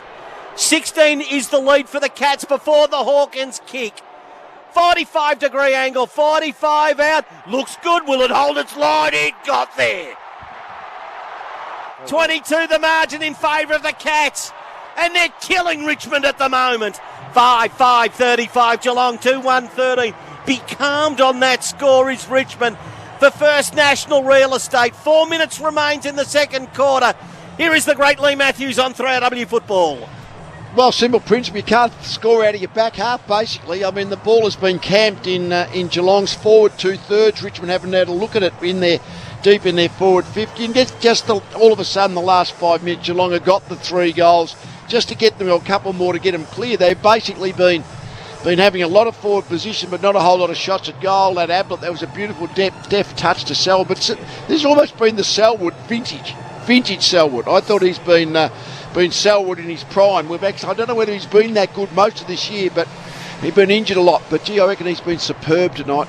Yeah, we're 19 minutes into the second quarter. The last goal for Richmond was 21 minutes into the first quarter, so that just shows how long it's been. They have not even looked like scoring. Now, it's a full quarter of football, and that's exactly right. Have not looked like troubling the scorer. Good bounce from umpire Meredith. Stanley climbs high and with confidence, covering the ball. Graham for Richmond was thrown off it, picked up by Stanley, lost it. Eventually, the Cats get their hands on it, but can't take it away, and the umpire's going to have to come in and ball it up again. The big advantage. You notice also, I was going to say, Jimmy, at the centre, at most of the stoppages, either Guthrie or Selwood is making sure they're getting body on Martin. So Martin's not able to break away from the clearances either. Bolter in ruck for Richmond. Lambert might have taken one high. No free kick. And the ball socked clear to the advantage of neither team in particular. But now Menegola arrives. Hand pass smothered. Picked up by Short for Richmond. Gives it to Martin. Hand pass didn't reach a target. Cats look to have it covered. Now Edwards arrives for Richmond. Little soccer kick to no one. It's picked up by Lambert. Quick kick forward. Straight to Stewart, where all the haphazard short kicks seem to go. He takes yet another mark and clears. And waits it beautifully. Guthrie, who's been tremendous, couldn't quite take the mark. Short on the wing, just tumbles it going forward. Luck's a fortune. And the Tigers have it. Bolton. It'll take a good kick, though. They trail by 22 points, Richmond. 3 minutes remains. Type power clock, second quarter. And a rare error coming out of defence. Guthrie probably should have got the grab. And now Bolton, who will kick from nearly 50 metres, 45-degree angle. Imperative he gets the 6 points for the Tigers to keep them in touching distance. Little stuttering run up, got it close to the man on the mark, and I reckon he's pushed it right, one behind. 2-2-14 Richmond, First National Real Estate scoreboard. Geelong 5-5-35. It's 21-point lead, Jim, in favour of the Cats quickly before Tim takes over. Yeah, the advantage the Cats got now is they haven't had to break glass and get Dangerfield out of the forward line while they've been dominating. Henderson long ball into play. Bolter over Ablett takes a comfortable mark from behind and elapsed by the Cats there. Not a big man to contest. Bolter places it very awkwardly into the forward pocket. McIntosh was sneaking forward, but it really wasn't a good option. And it's easily fisted away from him to the boundary. But it is within a kick of Richmond's goal, about 40 to 45 metres around on the right flank. So, 21 points is the deficit, the Tigers. 2 minutes remains to half-time. Can they do something from here? Bolton won the stoppage. Kicks to full forward. Pickett makes a sprawl. Rioli quiet. Slips at the vital moment. Ball's turned over. Or he put it on the deck, one of the two. Stewart's been absolutely super. Connor was about to break. Lee, fundamentally... Stewart's about the best loose man in defence in the league. and Richmond are sort of allowing him to play loose man defence. Bolt has been released a little bit, I reckon, to try and be up the other end in the other back 50, but Stewart's just playing it beautifully. Yeah, Bolt has been moved into the ruck tone, so Nank's probably just having a break, but maybe they should stick with it because Nank was struggling in the ruck a little bit. Give Bolter and his versatility and energy around the ball might be something that they can give to them. Geelong 35, Richmond 14, minute 49 remains. Ball between wing and half forward. Tigers into attack, toe poke, Bolter, Edwards, neat handball to Bolter, who followed up to the pocket. He goes, chance for Lynch. I reckon he dropped it as umpire Harry Taylor just tells the other... Oh, here's our man again. That's the... Ball just keeps following him around. Is that on the full? No, it's not on the full. So if it hits below your knee and then goes over on the full? No, he handed it over. Out of the pack that time then. No, it's going to be cleared that time as Henry kicks it out. Well, that's out on the full, Tim, because he's kicked it over the fence into a group of supporters about 10 rows back. So the last one hit his foot and went over on the full too? It hit his hand. Hit his shin, I reckon. Yeah, which is still on the full. I think the horse has bolted. Long ball towards full forward. Lynch with the field against him. Spilling ball to Martin, who swings it across his body for the goal that Richmond so desperately needed. And they're back within 15 points. A goal of the day, thanks to Dan Murphy's. And with a minute and a quarter left in the half, that has given Richmond some oxygen. 5-5-35 to 3-2-20. The other thing I've noticed, Lloydie, is that Noah Bolter going onto the ball just looks as though he might offer something for Richmond. Yeah, and it may have just been that they wanted to give Nank a break, but after looking at it, Tim, as we spoke about only moments earlier, he's got a bit more energy in him. I think Nank was just spent because he's in loose man in defence or trying to help his defence the whole time. This is bold coaching. He's gone, Dusty, stay forward.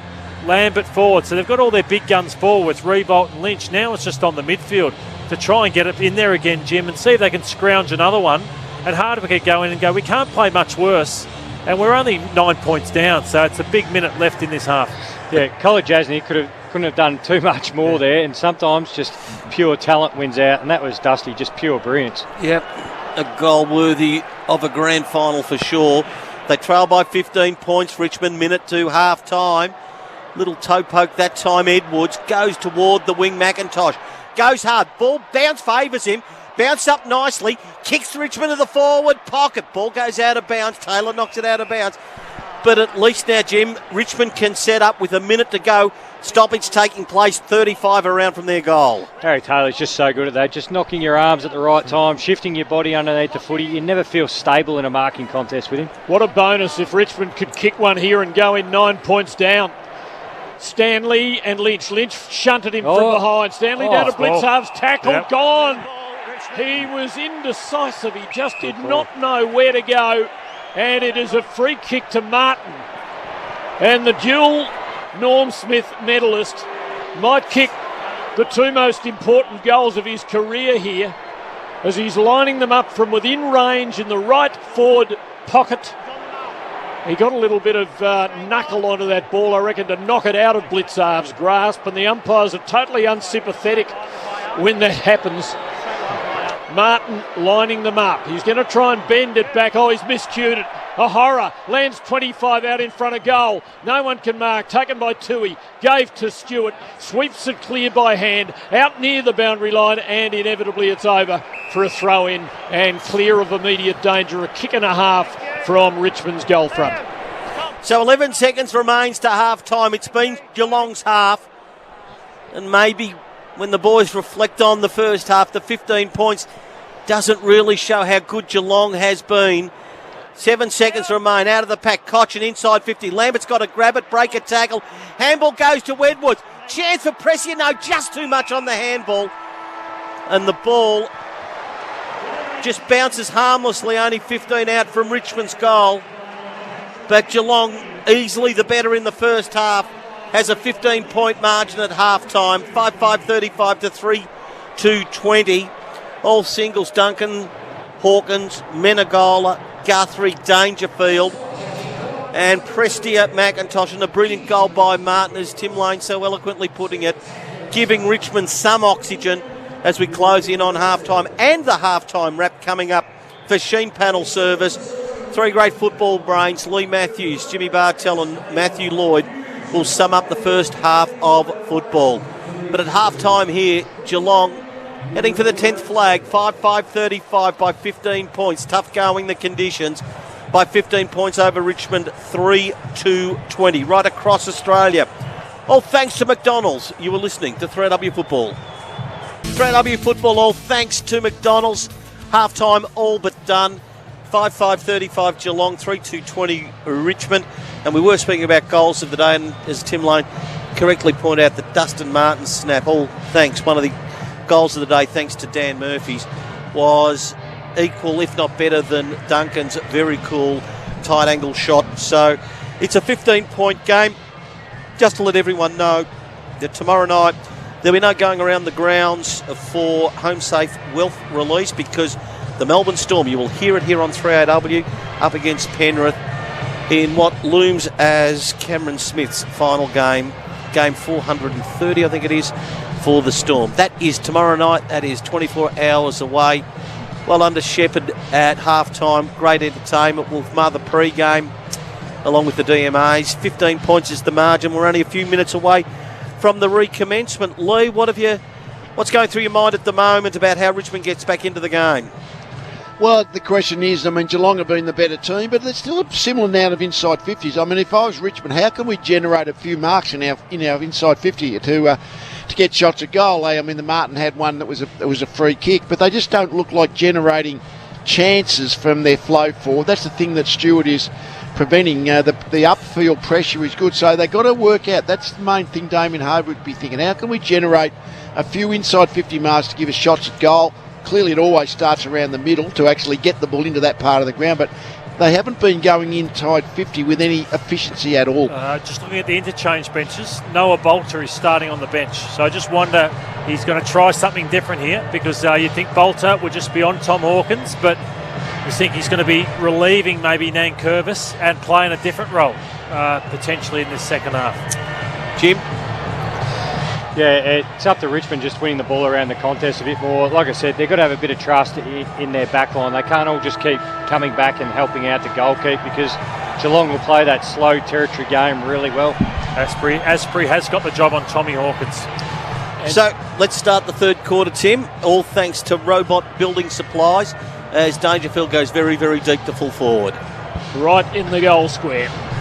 And Martin's deep forward too. I think that's the other thing. They've got to start getting the scoreboard going, so they might have to sacrifice him around the middle, where he hasn't been doing that well anyway, and get him where you're the most dangerous if you can get ball in hands within shot of goal. Ablett on the bench for Geelong as the second half is about to get underway. Geelong by 15 points. Saw the coaches doing halftime interviews. Chris Scott looked very relaxed. Damien Hardwick, I must say, looked quite wound up. And I felt even at the national anthem at the start, Geelong looked the more relaxed team. There was a sense of composure about them and just a little bit of agitation, I suspected, about Richmond. Anyway, that's all in the past. We have 2 quarters of football left to determine this year's champion. And Geelong lead by 15 points as umpire Stevic bounces the ball to start the second half. Nankervis climbs and gets the tap. Prestia soccers it towards the 50 and then arrives and soccers it again. A little nudge which he tries to collect. O'Connor steals it though for Geelong. Whisked away by Rioli. Sweeps a hand pass to Graham. Has to go away from goal. Good defence by Geelong. Edwards has got it. Hand pass further away from goal, untidy. Graham collects. Richmond hold up under extreme pressure and now set up Martin from 65 out. Long to within 20 of goal and a free kick to Revolt. I thought he might have thrown Henderson out, but it's gone Revolt's way. But you see what happens when you win stoppages and you can get the ball into one-on-ones. I'm happy with that. He's pinning an arm back, wrapping all around him, Lee. So get it in deep, one-on-one, and look at how they panic. Look how they panic, and Henderson for the first time has been under pressure in this game. It's always the second one though, isn't it, Tim? Because Rewalt did pull Henderson back, but Henderson then threw the arms around him. Non-existent in the first half. Revolt comes in and kicks the goal. Without ado, just puts it right through, and suddenly Richmond are within 9 points. Thank goodness I'm not coaching them. I'd drag Jack at half-time. 5-5-35 to 4-2-26 on the Robot Building Supplies scoreboard. Yeah, and Lloydie touched on it. It's just gaining a bit of territory and winning some contests. And sometimes you can do all the X's and O's, can't you, Lloydie? But it just comes down to the players just willing themselves to win a few more contests. They did that, repeat outnumbered. The depth of Dustin Martin's kicking there, taking it from 70 out to the top of the goal square. That's what puts defenders under a lot of pressure, the nervousness. He pushed back hard. He actually pulled Henderson by the jumper back, but the umpire saw the second one where Henderson was left sprawling, trying to wrap his arms around and tie him up. So, 2 minutes gone, third quarter tyre power clock. Consecutive goals to the Tigers before and after the half-time break. And what was 21 points is now back to 9. It's 5-5-35 for Robot Building Supplies Geelong. Richmond 4-2-26. Nankervis and Stanley go at it in the ruck. Stanley, good tap, high contact, Selwood. How many games has he been playing? If you don't know not to get low. Yep. So, quick handball. Guthrie was in front of him. He had to turn, kick it in a hurry, turn it straight over to Baker. Prestia, McIntosh. The short pass is on, the lead's there. Martin's got it. That's 65 out. Who's on top of the square? Pulls a bit off the ball, squares it up. It should be a free kick, Richmond. And Graham was pulled to the ground, high contact from 48 metres. Man on the mark, at least, Lloydie, 48 metres. And as we have a look for Yarra Valley and Croydon Toyota, you can't argue with that one. And Lee, you touched on Nankervis. What about that chase just then on Guthrie? Yeah. To create a turnover. Fantastic turnover, wasn't it? They created that turnover, front of the centre square, and then on the way back, Geelong were completely out of position. So it's a tough shot, every bit of 50 metres. Oh, he flat punts at top of the square. Should be an easy Geelong mark, and it is. The mark taken by Stewart in defence. 5-5 to 4-2. 9-point margin, Geelong's way. Tim, we've been going 3.5 minutes in the third quarter, all thanks to Robot Building Supplies. Tigers have had the last 11 entries to the 50. Extraordinary turnaround. Kick clear Menegola to Kolodjasny, who's turned it over. A short ball straight to Lambert. He dabs it to Baker, sneaking forward with a left foot. He's hit a target. It is Castagna, about 45 metres from goal, just off directly in front. They've been kicking goals comfortably from 50 tonight, so this is very kickable. Lloydie, he kicked 5 behinds in the last grand final. Can get the yips. Will the little man be on his shoulder? He just doesn't seem to get much penetration with his set shots, but he's a fair way out, so he has to kick through this one. It's probably a good range for him. Man on the mark here, 45 or 6 out. Castagna from right on the 50. It is okay. It's just made it. It's a goal. And the Tigers are suddenly within 3 points. 5-5-35 Geelong, 5-2-32 Richmond on the Robot Building Supply scoreboard. He didn't make clean contact, but he managed to find the way home with the kick. No, he was probably thinking last year he was a bit stiff 5 behinds. He got one going in his favour with the footy gods, but Tom Lynch was reminding Reece Stanley, going, as a ruckman, you should probably be on the goal line here. This has gone through about pad high, hasn't it, Lee? It is. It took it a real left-hand turn. It looked like it was going to drop short, but when it sort of just basically curved, and the Kolodjasny kick inside that was turned over, geez, you're in trouble as soon as that happened.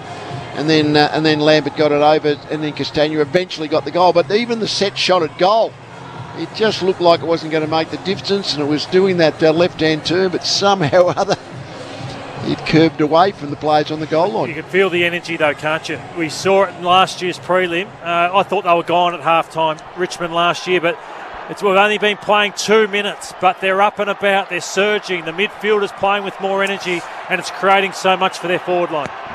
It was 21 points, it's now 3 points Geelong's lead. No clearance from the restart.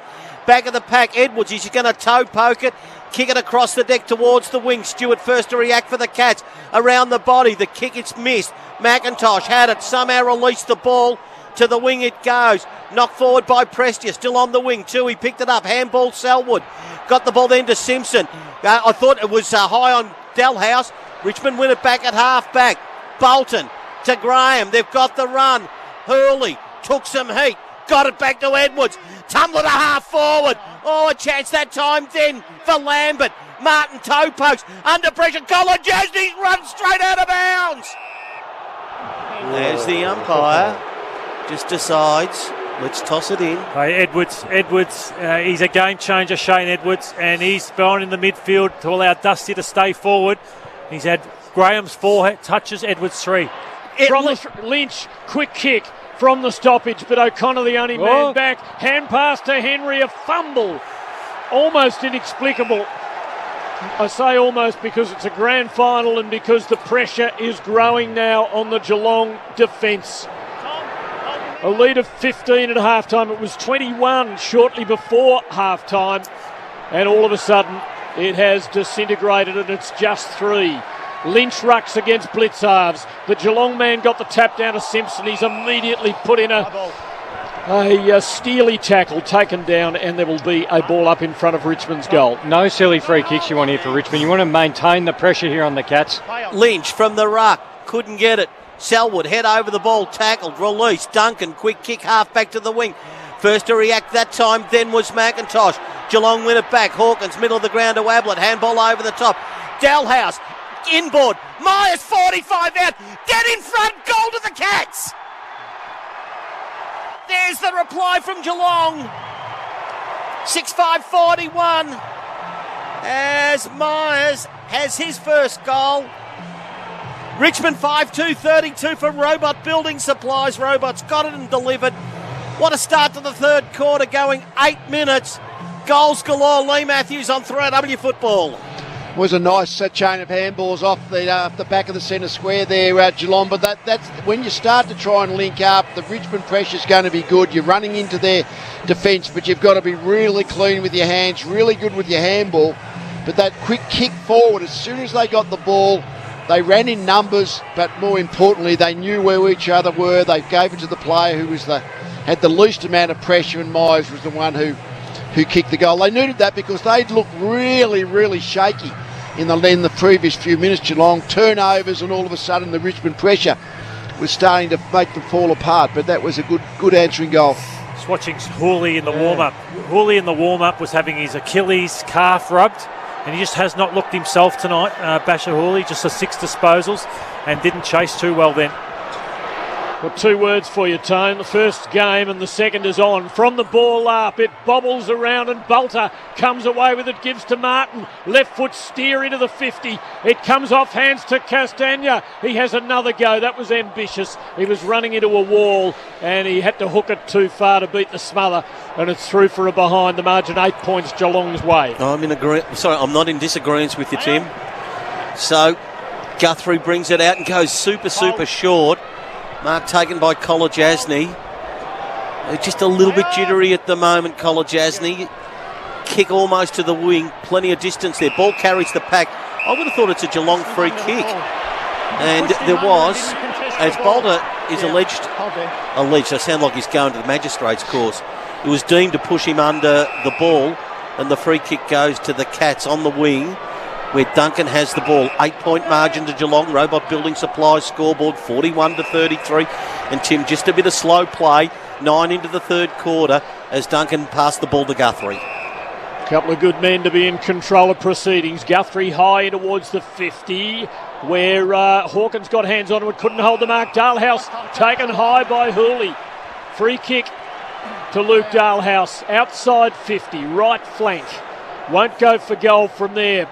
Put it top of the goal square from a similar spot in the first quarter. That's where he's gone again. Big pack. Asprey brought it down straight to Stanley. Standing start for Geelong. Missed. Minor score. 9-point lead. 6-6 to 5-3. Geelong in front on the Robot Building Supplies scoreboard. Short to bring it back in. 9 points the margin. Almost like a 45 metre laser. The McIntosh outside the defensive 50. Along the Stanley Street wing was excellent, but good effort that time then from Henderson as almost away Lambert. The kick was excellent, Jim, but a good defensive effort means the ball goes out of bounds in Richmond's slightly attacking half. Yeah, you feel like Richmond have to do nearly everything right. Little fundamentals, just work their way down the ground. Can't afford to do that.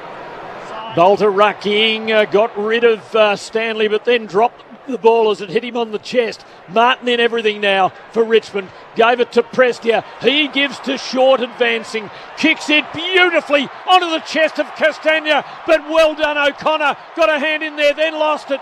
Castagna had it again, was tackled, and it's taken away by Buse, whose kick is marked for Richmond by Bolton.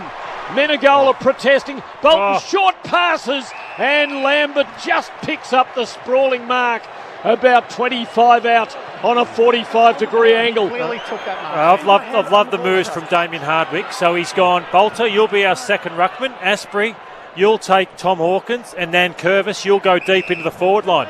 So he's kept all the defenders honest, and the midfielders lifted. So suddenly there's no Tom Stewart, Henderson, Taylor laying off. It's Richmond players who are getting opportunities. Kane Lambert, those two crucial goals in the last quarter last week against Port Adelaide. Comes in, and he's got another one. He's got another one, and the Tigers are again within 3 points, 6-6 to 6-3. We have a great abbreviated version, yes, but a great grand final on our hands. How is it up there at the Gabba, Lee Matthews?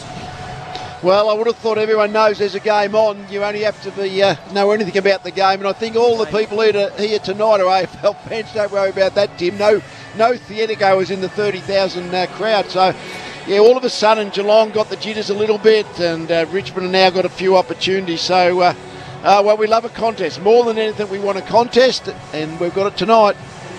Great contest win again. Shea Bolton, who intercepted that mark. Buse, who tried to chip it down the line, but Lloydie, I think with speed on the game suits Richmond, and that's what we're talking about at half-time. Speed allows their forwards to stay back, at least put the Geelong defence under pressure, actually having to defend their back 50 and not up towards the middle of the ground. Inside 50s for Husqvarna this quarter, 7-2 in favour of the Tigers. Clearances 5-2.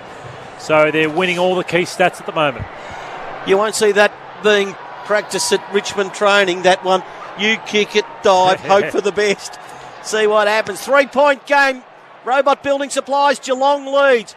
Nankervis the tap. Duncan, great work in the middle. To Blitzarves, to Guthrie. Tumbler goes forward inside 50. Chance for Myers. Chance this time for Dalhouse. Handball back to Blitzarves. Holding the footy. Richmond free.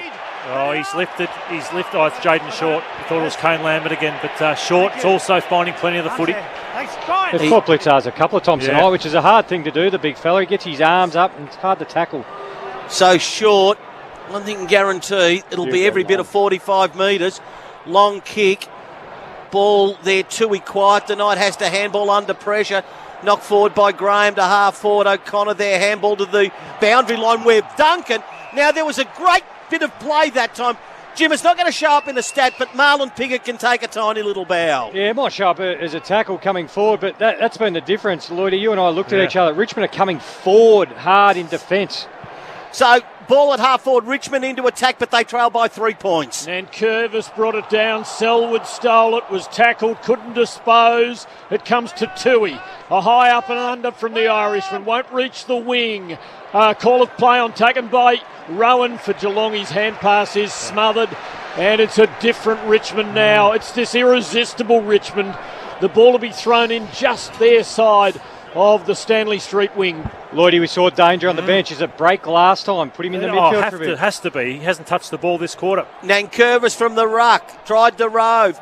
Well done that time, Edwards. Brilliant. Got it to Bolton. Toe poke off the deck. It goes out on the full. But I suppose if you want to look at the positive, one about 35 metres. Free kick to Henderson for Geelong. Outside defensive 50. 6-6 the Cats. 6-3 the Tigers. Robot Building Supply scoreboard. Third quarter going. Around 14-15 minutes. Evening Wolsey. Ball goes to the wing. Pickett had it. Ball goes out of bounds. No, I thought it went out of bounds. Now have a look for the boundary umpire, Jim, that's got the short dark hair. See if the ball keeps following him around. Because Geelong was all set to break. There he is. He's got it again. You like him, don't you? Just the ball keeps following you. 3-point lead to the Cats. Ball on the wing.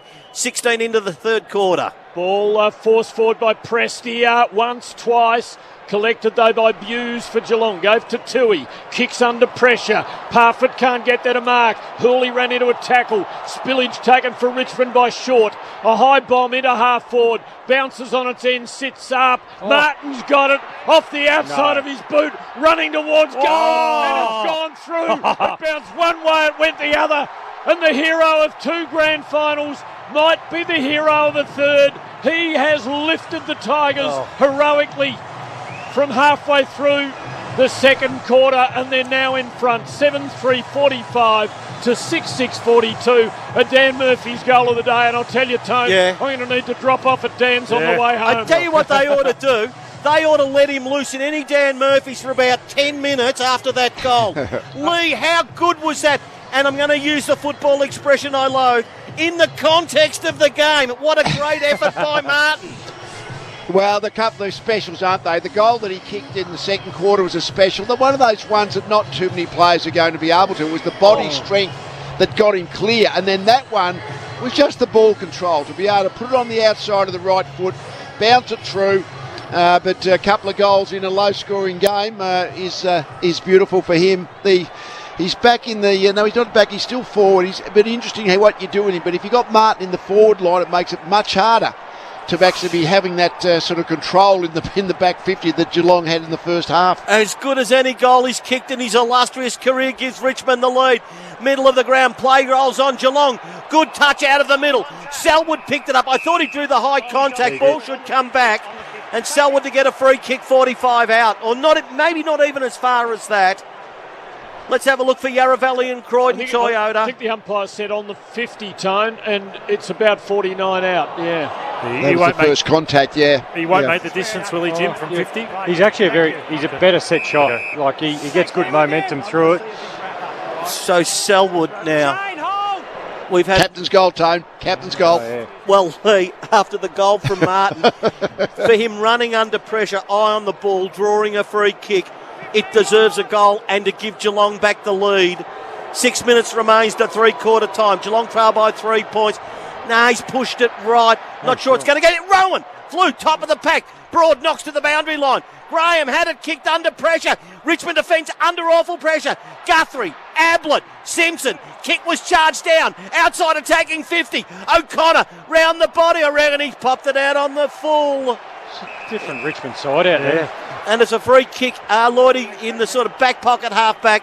Reckon it's Baker to take it for the Tigers. I'm surprised again. Dangerfield's gone to the forward line. Has not touched the footy. Get him into the midfield. Give them a lift. Long ball clears the 50. No one can mark. Selwood again in the traffic. Almost found a way out. His kick, though, was smothered. Picked up by Bolton for Richmond. Quick kick to midfield. Rioli nearly marked it. He'll fight on at ground level. Geelong's ball. Kolajasny. Hand pass to Blitzarves. Saw a way through. Gave to Parfitt. Blocked. Works his way into the clear. Kick towards full forward, and Curvis up with a frantic double-fisted spoil. Spillage to Broad, run into a tackle, taken down, ball in dispute, holding the ball. Can't be holding the ball.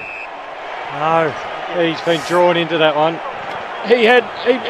His momentum just took him into the tackle. How's he going to get rid of this? He's not even...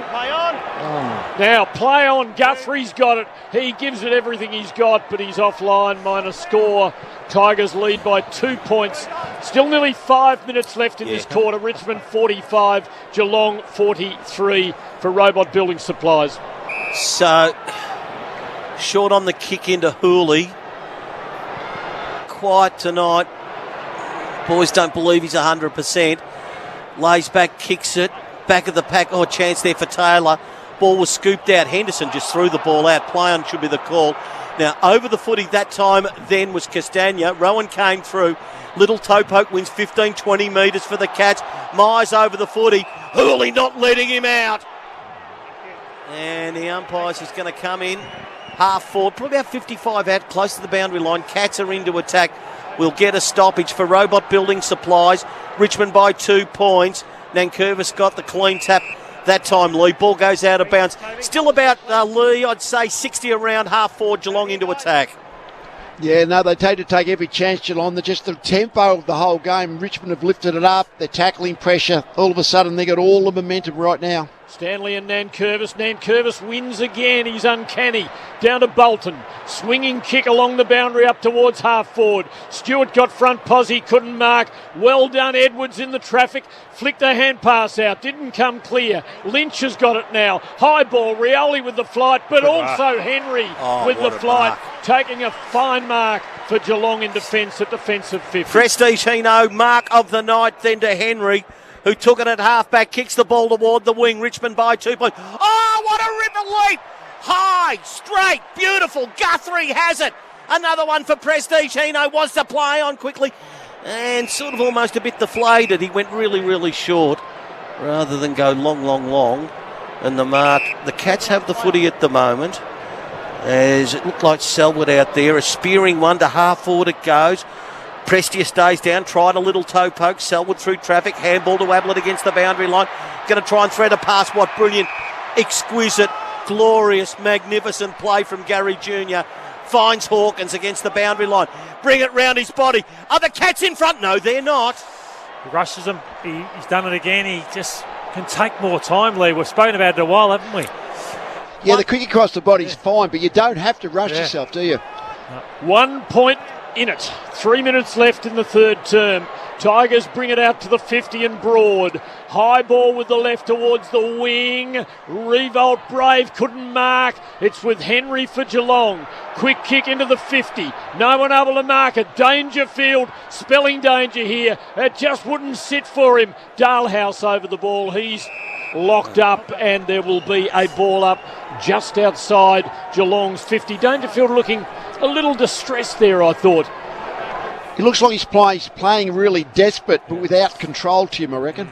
Richmond by a point. Bit like trying too hard. Richmond by a point, Geelong at half forward. They win the stoppage, the Cats. Stanley floated to within 30 metres of goal. Grimes knocked it down. Simpson took it. Handball into space. Dalhouse knocks to Ablett. He's tackled. Had it. Lost it. Richmond clear. Prestia under pressure. As far away as he can go. He fell awkwardly yet again. Umpire. Gary Jr. Shoulder gone. He's paid to Shoulder gone again, I think. Yeah. He's paid to live. Oh, dear. So free kick to the Cats. These are meant to be the best in it. Yeah. They've injected themselves into the game in the last 10 minutes.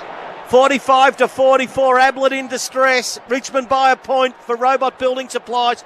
Geelong free kick for failing to keep the ball inside the field of play, and the Cats go to forward pocket. It'll land 20 from goal. It spills for Dalehouse. Little soccer kick. Glanced off the side of the boot, and it's now out of bounds. Pickett might well have seen it through, but he felt he needed to keep it alive, and then was taken over, and there'll be a throw in next to Geelong's right behind post as the Cats press to reclaim the lead. Watch out for Tom Hawkins, just pushing his man under the ruck here. So Cats deep into attack, 2 minutes to three-quarter time. Nankervis there, neither ruckman got onto it. Asprey knocked at the Prestia. He knocks to the boundary line. Richmond want it and get it. So they've moved away from goal, the Tigers, to the point where it's at about between half forward, still about 40 around from the Geelong goal. They trail by a point, the Cats, led by 21 in a low-scoring game, nearly at half-time. Bit of Dustin Martin brilliance has got the Tigers back in front. Can Geelong claw back? Ground level win. Dangerfield, handball outside attacking 50. Buse, high floating kick. Looks to be going out of bounds. Free kick back pocket to the Tigers. Chris Scott has to be asking himself, I'm afraid, is Gary Ablett with a really bunged shoulder at 36? Should he be on the field? He really looks like he's debilitated with his movement. Just over a minute and a half left in the third term. Tigers by a point. Clearing ball out of their defence, marked by Menegola for Geelong. Steers it to Duncan in the corridor. Kicks to within 20 of goal. No one can mark. Nankervis brought it down, then collected it, gave to Castagna, but Dalehouse, with bulldog tenacity, makes the smother, forces it over the boundary line in Geelong's left forward pocket. Still 79 seconds left before three-quarter time. So tossed in, can the Cats get one here? No, Richmond are going to win the stop. It's Bolton's kick. It's in the middle of the ground. Who've got the numbers? Oh, Martin grabbed it. Brilliantly, kicks quickly. Now, the only man back there this time is Blitzars. He can't grab it. It's bobbing along the deck. Oh, Rioli tackles him. Handball under pressure. Oh, Henry lost it. chance that time then for the Tigers. Lambert, goal should be coming up to Edwards. No! He missed right with 50 seconds remaining. 7-4-46 to the Cats, 6-8-44. Robot Building Supply scoreboard, Tim, as Henderson goes long on the kick in Richmond by 2 points late in the third quarter. Edwards normally so reliable when near goal. Lovely mark taken here by Gary Rowan for Geelong from a long kick in. Under 40 seconds left. Well, Richmond nearly got one in a flash. Could Geelong do likewise? Oh, not with that. A shocking kick by Rowan. Missed Menegola. It's out to the boundary for a throw-in. As we see a television shot of Chris Scott leaving his box, I think feeling less than gruntled with that kick out of defence, and that just might let Richmond in. Ball's on the wing. Richmond by 2 points. Half a minute remains third quarter. Martin edged under the ball. Dustin found a way to get back. Good tackle on Simpson. Handball and turned over. Bolton again. Inside attacking 50. Can the Tigers get one here? Ball spills front of the pack. Jack's got to go hard. He does. Broke a tackle. Ball skewed off the boot. Half-back win to the Cats as Parfitt received it that time from Rowan. Beyond the centre they go. Richmond have the numbers. Hawkins trying to neutralise it. Grimes the slap into open traffic at half-back. Taken by Baker. Then to Hooley. Three-quarter time, and Richmond have come not quite from the dead but near enough to hold a 2-point margin at three-quarter time. 7-4-46 Richmond to Geelong 6-8-44. Third quarter brought to you by Robot Building Supplies. Robots got it and they deliver. 2 goals from Dustin Martin, and it was just one before half-time that was brilliant, and the one after half-time was better. And he is the only multiple goal scorer on the ground. Lee Matthews, Matthew Lloyd, Jimmy Bartell to sum up what has been a magnificent struggle, and there's still a quarter of it to go. And Richmond will take the narrowest of leads into the final quarter. 7-4-46 to the Geelong 6-8-44 across Australia. Thanks to McDonald's. Get free small fries and Coke with Macca's new McSpicy or Palmy Burger. Three-quarter time. Richmond by 2 points. All on 3RW Football. So at three-quarter time, the match for the title of Premier in the year 2020. COVID struck as it has been. It hangs in the balance. It's on the high wire without a net now. Richmond 7-4-46. Geelong 6-8-44. In that third quarter, Richmond kicked 4 goals, 2 to Geelong's 1-3. And the trend of the game so eerily like last year's preliminary final, where Richmond came back from 21 down at half-time to put their nose in front at three-quarter time, and then they went on to win with a bit in hand. Lee, a view from the ground, inside the Gabba. Yeah, well, Richmond just put dialed up the pressure. Geelong just made those couple of mistakes. We mentioned early in that third quarter that Nankervis run-down turnover, went back, Richmond goal. And then College Asney, when he tried to chip the ball inside, got the ball intercepted again, another Richmond goal. And from that point onwards, Geelong just had the panics a little bit. They had the lead, they were playing well, but all of a sudden a couple of mistakes opened the door, and Richmond certainly marched through it.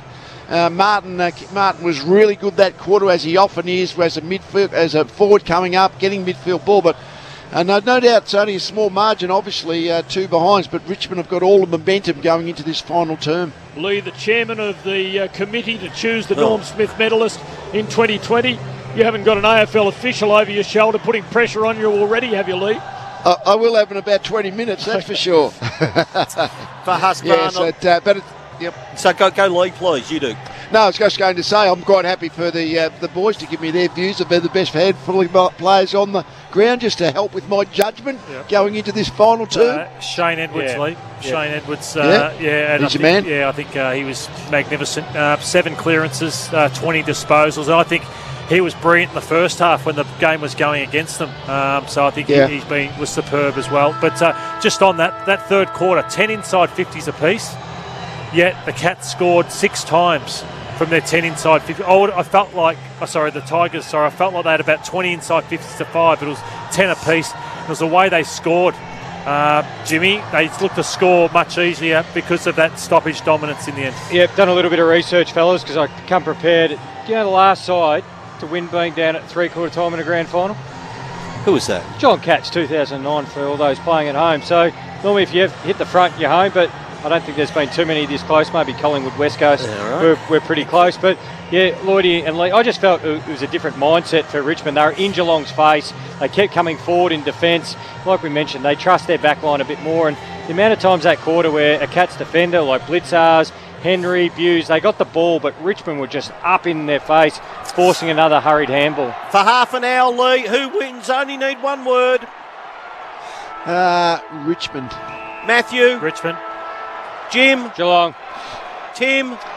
Richmond. Tone. Geelong. Split vote. Play underway, final quarter. For Dominic Alafaci in Collins House. Richmond start with a 2-point margin, middle of the ground.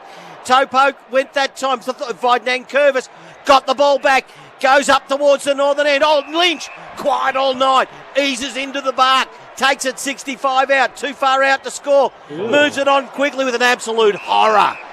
Capital H, little horror, and kicks the ball straight to Stanley. So 30 seconds gone, final quarter. Richmond 46, Geelong 44.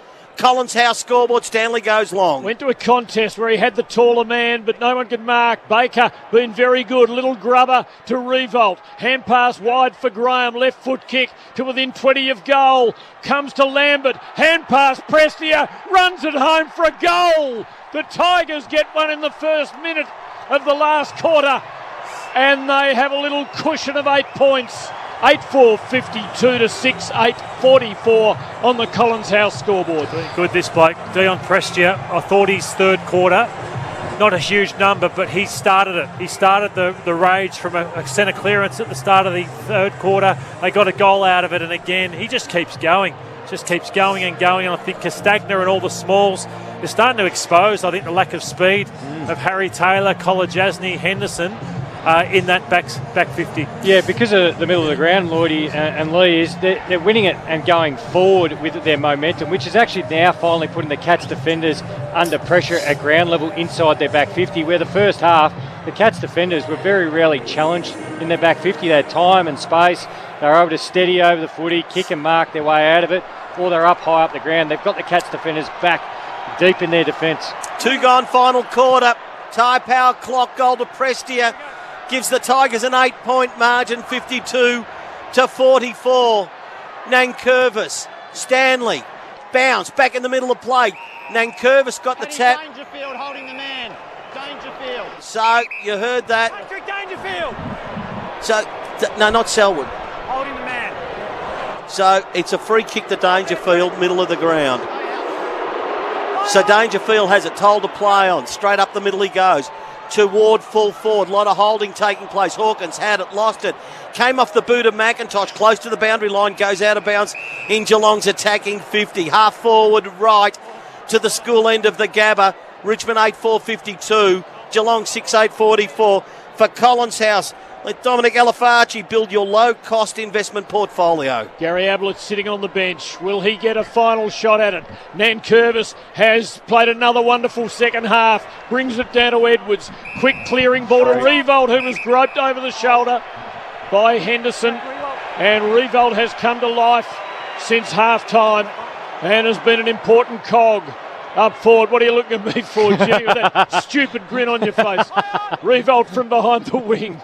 Drives Richmond to the 50. Lynch in front. One grab. Couldn't get a second bite at it. Ground level now. Taylor over it. Legs heavy. Taken by Lynch. Goes towards an unguarded goal. It's offline. Out of bounds is the perfect result for Richmond. And that's what he gets. It'll be thrown in next to the right behind post. What they are doing well, Revolt and Lynch now creating a really good contest to bring it to ground level. And Rioli and Castagna and Lambert are looking really dangerous at ground level. Richmond deep in attack, lead by 8 points. Lynch the knock to the front of the pack. Knocked back then, that time then by Blitzarves. Kicks in a hurry. Oh, not sure about the kick. Hooley came through. Knocked it in towards Pickett. Hopeful handball. Back to Hooley. Now, there's going to be a free kick in danger. I reckon it's going to go against Pickett. Stay out, please. It is a free kick, and Dalhouse takes it. 52 to 48. Richmond by 8 points. 4 gone, final quarter. I reckon it's a 50 metres, and that's bad play from the Tigers. So silly. Yeah, had the pressure valve down. Even in junior footy you can't do that. Oh, yeah. You're slow roasting something in the old pressure cooker and you have one look at it after half an hour and bingo, it's gone. So it's a free kick going towards Duncan. To full forward, crashing the pack, Dangerfield. Front of the pack that time, then Henderson grabbed without it. Should be a free kick. In fact, I reckon it's going to go Richmond's Dropping the way. ball. Well, Dangerfield attacked the pack, take it through for Yarra Valley and Croydon Toyota. The old school dropping the ball, was it, Lee? Against Henderson. Yeah, okay, Henderson, you thought it was holding the man, but the umpire said he dropped the ball before the I reckon holding the man became it was knocked out of his possible. hand, which is what the umpires just seem to encourage free kicks for that now. Been good this bloke, Noah Bolter. He has. He's a man of many parts. He drives it long. Turned 21 yesterday, Bolter. He could really become a man by the end of this night in a football sense. Richmond's ball on the wing. Clever Martin. Little bring down. Bolton. Rioli tackled by Henderson. Very good tackle. And there will be a ball up. Bolton's been another one. He's just had such important touches and been part of this surge forward footy in the second half. Collins House scoreboard, 7 into the final quarter. Richmond by 8 points. Ball on the wing. Parfitt can't pick the ball up. Players just crash in. Blitzarv's handball. Selwood the clearance. In the middle of the ground. Now Geelong's got a chance. Stanley, good handball to Myers. Forward of the pack they go. Vacant goal square. Now getting back Broad. What an important grab. And Broad takes it for Prestige Hino. Goes short the Grimes back pocket. Everyone catches their breath. 52-44, Richmond by 8 points. Collins House scoreboard, Tim, and we are 6, nearly 7 into the final quarter. Great save by Broad, one of the unsung ones, but already a two-time premiership player. Ball comes loose off a pack. Short has it for Richmond. Lovely delivery to the wing. And he makes it comfortable for Lambert, who kicks quickly. Lynch has got loose. Takes the mark, 65 out. Richmond starting to build with a bit more confidence and coherence. Tom Lynch, where does he go? He goes deep. Packed there. Bolter climbs in, but he had plenty against him. It's fisted over the line. Good spot for Richmond. Throw in right forward pocket. Down the other end, I'm just thinking of Gary Rowan. 4 disposals again, failed on the big stage. So he can still have his moment, Gary Rowan, but he needs to have one. Richmond by 8 points. They have it in the forward pocket from the stoppage. The clearance that time, then from Blitzarves to halfback it goes. Thought it was a free to Myers. Play on the call. Ball spills out and Nankervis drew a couple of men. Popped it out to Short, who I reckon's been wonderful for the Tigers. Kicks to the top of the square. Who can come up with it? Oh, chance for the Tigers at the back if they can keep it alive. No! And one behind results. 8-5-53 the Tigers. 6-8-44 the Cats. Collins House scoreboard, Tim. And if you're a Richmond supporter, every minute seems like it's taken about 10 at the moment as Duncan goes long on the kick-in. But if you are that aforementioned Richmond supporter, you know if they get the next goal, they're likely going to win the flag and they're going to attack again. Grimes has taken a wonderful mark at the kick-in and dabs short to Cochin, who's had a quiet night. Forward of the centre line. The skipper miscues the kick, makes it hard for Lynch. It spills off hands to the back. Danger territory, but Menegola's there to clean up. Just blazes away with the left. No one can mark it. Parfitt's got it for the Cats. Tackled, kick fell short. Bolton for Richmond. Being a hero, takes the mark, plays on, got himself into trouble, then out of it. Long ball, very long ball, and Lynch has marked it in the goal square. 5 metres out. If he is in the square and he is adjudged to have marked it in the square, it is a gimme shot, and they are about to get that aforementioned next goal. It's been super, Bolton. He's just been able to step through contest, gain that extra meterage. It's like a 60, 70 metre player, 10 metres carry, big long kick as well. But boy, Cats look dead on their feet at the moment. Spot on. Easiest shot in the world, but he is preparing himself impeccably, because he knows he just has to kick this straight, and he does. He does, and Richmond are just about there, 9-5-59 to 6-8-44. Still got over 10 minutes left. There is time, but the flow of the game is with them, and what a mighty team they are. Lee, do you share Tim's confidence? Oh, you'd have to. Their leg speed in this second half. On Geelong's bad games, they always can look a little bit slow because they're a pretty tall team, but they can be a little bit slow if it gets to that just pure leg speed of running into space. And now that Richmond are coming up with the ball out of the contest, out of the scrimmages in this second half, all of a sudden that leg speed, your Bolton's short off halfback, they're just making Geelong look pretty cumbersome right now. And just been 6 goals to 1 since half time. So Geelong have got to find 3 from his point, not allow Richmond to score 1. But we talk about the Geelong marking game. They've taken 1 mark in the last quarter, which just shows how fatigued they look. They're out on their feet a little bit, but someone's got to find something. Richmond found something in the third. All at stake here this next couple of minutes for the Cats to win a stoppage, get in their front half. 10 minutes gone, final quarter, tyre power clock. Richmond by 15 points. Ball restarts middle of the ground. Nankervis, the brilliant tap straight to Martin, round the body to half forward and beyond. Lynch, ball knocked away by Taylor. Richmond react first. Castagna, handball to Pickett, round the body. He goes to half forward. Oh, Cochin was grabbed high. Oh, now this is a tough enough shot for this wonderful champion of the game. There's going to. Oh, I thought you there just was going take to be a your reversal there. Pickett came in and shoved. Take another 30 off the clock. Now, Cochin will be 45. Man on the mark will be 45 out. He's on a 45-degree angle. The margin for Richmond is 15 points. Sets himself. Takes the responsibility. It's a tough enough shot. Maybe a bit tighter than the 45. It's not going to be a goal. Across the face it goes. Off hands one behind. 16 points the margin. Richmond 9-6-60. Geelong 6-8-44. Collins House scoreboard. Cats with it all to do. 9:26 remains. Stewart to bring it back in for Geelong. It's 6 goals to 1 since half time. Stewart thumps it down the heart of the corridor, almost to the middle of the Gabba, and they'll get a free kick. Short, I think. It's a Richmond free Other anyway. way to Asprey. Yeah, for a hold. And he pushes wide to Jaden Short, who dabs it towards the lead from Lynch. Too short for him. Couldn't pick up the mark. Did well, though, to fight on at ground level, and he might force a ball up. He's got to be careful he's not caught over it. And there will be a ball up 30 out in front of Richmond. Lloydie for Husqvarna. What are the inside 50s? If you can break down this final quarter that has been going 11 minutes. 9-3 in favour of the Cats, 2 goals, in favour of the Tigers, 2 goals, 2-0. Stoppage takes place, Richmond into attack. Martin read the stoppage, got it, tackled. I don't think he can release the ball. And the umpire surely tosses it up, Tim. Great position for the Tigers, who lead by 16 points.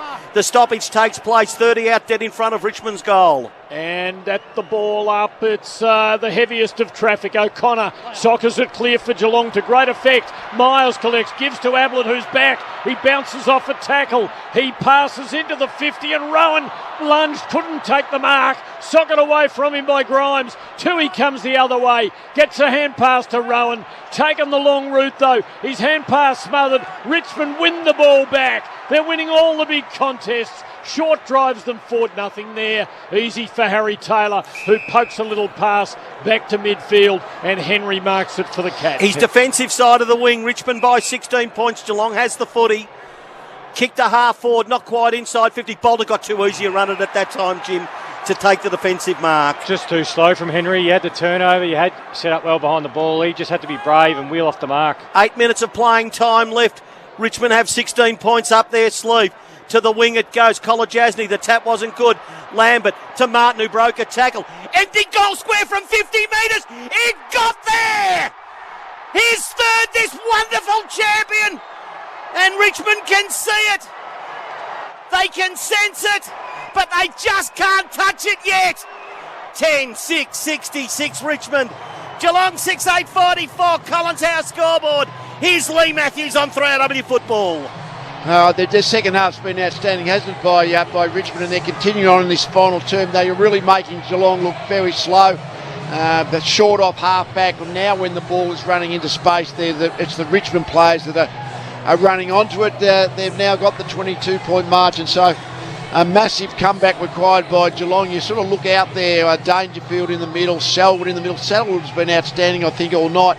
But Dangerfield just hasn't worked for him tonight, and he has to do something really special to turn around this the momentum of this game. 3 goals to Dustin Martin, all goals of the night worthy of him. for Dan Murphy's. The behind the goals footage won't look good for Mark Litzarves. He had Dustin Martin as the direct matchup, and for some strange reason he wanted to drop 15 metres off the back of him. Didn't affect any of the contest, and the old-fashioned end over end for Martin for the goal from 50. He's been magnificent. He was the catalyst late in the first half when they desperately needed a lift. Geelong's footy at the restart. Selwood drives them forward, but it's a ragged kick. Dangerfield, though. No. It's Menegola. Takes a magnificent mark. He's poleaxed young Simpson, his teammate, in doing so. And there'll be a delay here because Simpson is probably going to need to be carried off. Menegola came as though there was no tomorrow. And for Simpson, there's no more tonight, I wouldn't think. He's out. What contact. Heavy contact, wasn't it? Brave footballer. And he hit his head on the way down as well, as we're seeing on the Yarra Valley Toyota replay. So state of the game. Modern footy. Yeah, accidents are more damaging than deliberate violence of the old days. I mean, because players tacked the ball so fearlessly from all different angles, that was just an accidental contact, and it's a teammate who's run into a teammate, but that doesn't mean it hurts any less. So another stretcher comes out, the second time it's been employed tonight. Once for Nick Floston, whose night ended early in the first quarter, and now for Sam Simpson. So the state of the game again as we stop, and we're probably stopping for another 3 or so minutes. We're 16 minutes into the final quarter, but this clock stops at 7:28. Richmond leads by 22 points, 10-6-66, Geelong 6-8-44. The mark was completed, an excellent grab it was to Menegola, but play will have stopped, and maybe this is the break in play to not only halt Richmond's momentum, but also to give the chance, to the Cats a chance of getting one against the run of play. It's 3-0 in this final quarter. As Lee, you do make an excellent point about the ballistic nature of the game, whereas we can see, the videos like biffs, bumps and brawlers, but to actually these wonderful footballers so finely tuned and hit so hard, man alive, that was bravery, and we've seen the consequence of two of them tonight, one to Nick Floston early in the game, and now Sam Simpson being put onto the medical cart. So 22 points is the lead to Richmond. Lordy, I'll go to you for Husqvarna, as there's a stunned silence, certainly from the Richmond point of view, as Simpson is loaded onto the mobile medical cart. There's been heroes everywhere for Richmond. I want to start with that move at half-time. I know it's more than that, but I thought the courage to take Bolter off Hawkins and say, David Asprey, it's your job. We need support for Nankervis in the ruck. That has worked magnificently well. So that has gone really well. Dustin Martin, he's now kicked 3 goals in a low-scoring game, 20 disposals, been magnificent. Shane Edwards, 22. But when you talk about it, we've said 7 goals to 1 after half-time. So it's just been a demolition, really, and they've looked slow. Geelong have looked slow since half-time compared to Richmond. You wonder why they've waited so long not to put Dangerfield around the middle. Just a point of difference. Could have been 5 minutes. He's had a lot of time on the bench at three-quarter time. But you got to look at the positives for Richmond. They've been unbelievable in this second half, and well done, Damien Hardwick. Absolutely extraordinary coaching. And Mr. Chairman of the Norm Smith Medal Voting Committee, is the pressure starting to weigh on your shoulders a little? Oh, it's like a weight. It's a big weight, I can tell you. There was a recent goal that was kicked, though, that I reckon eases, like it eased for me last week. It helps.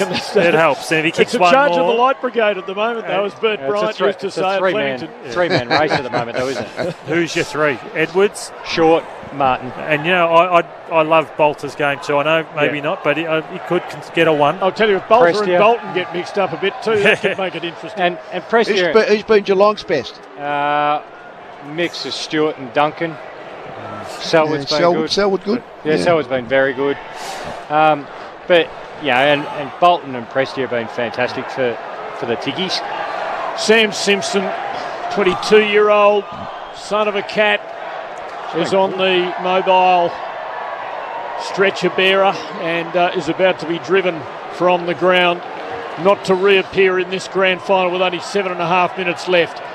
The Cats face a 22-point deficit. Now, it can still be won from here. Menegola will be having a shot for goal. Big shot, From just inside 50.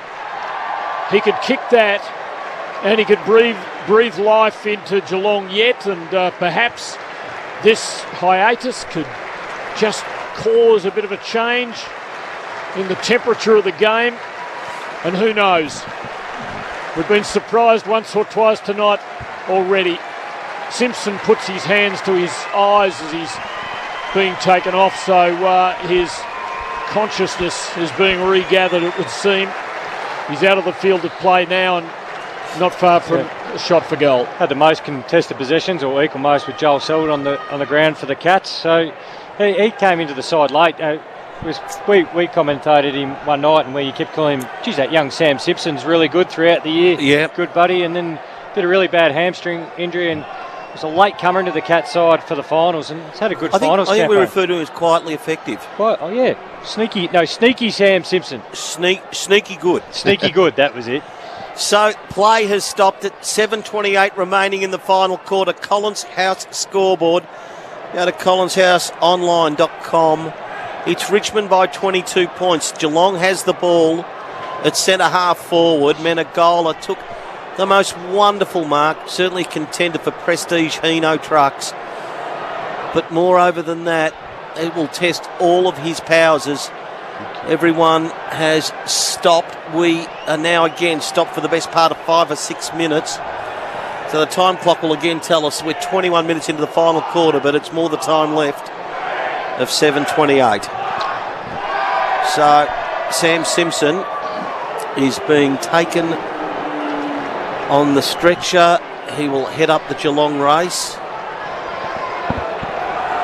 And play will restart in a matter of moments as generous applause rings the Gabba for Sam Simpson, moving his arms.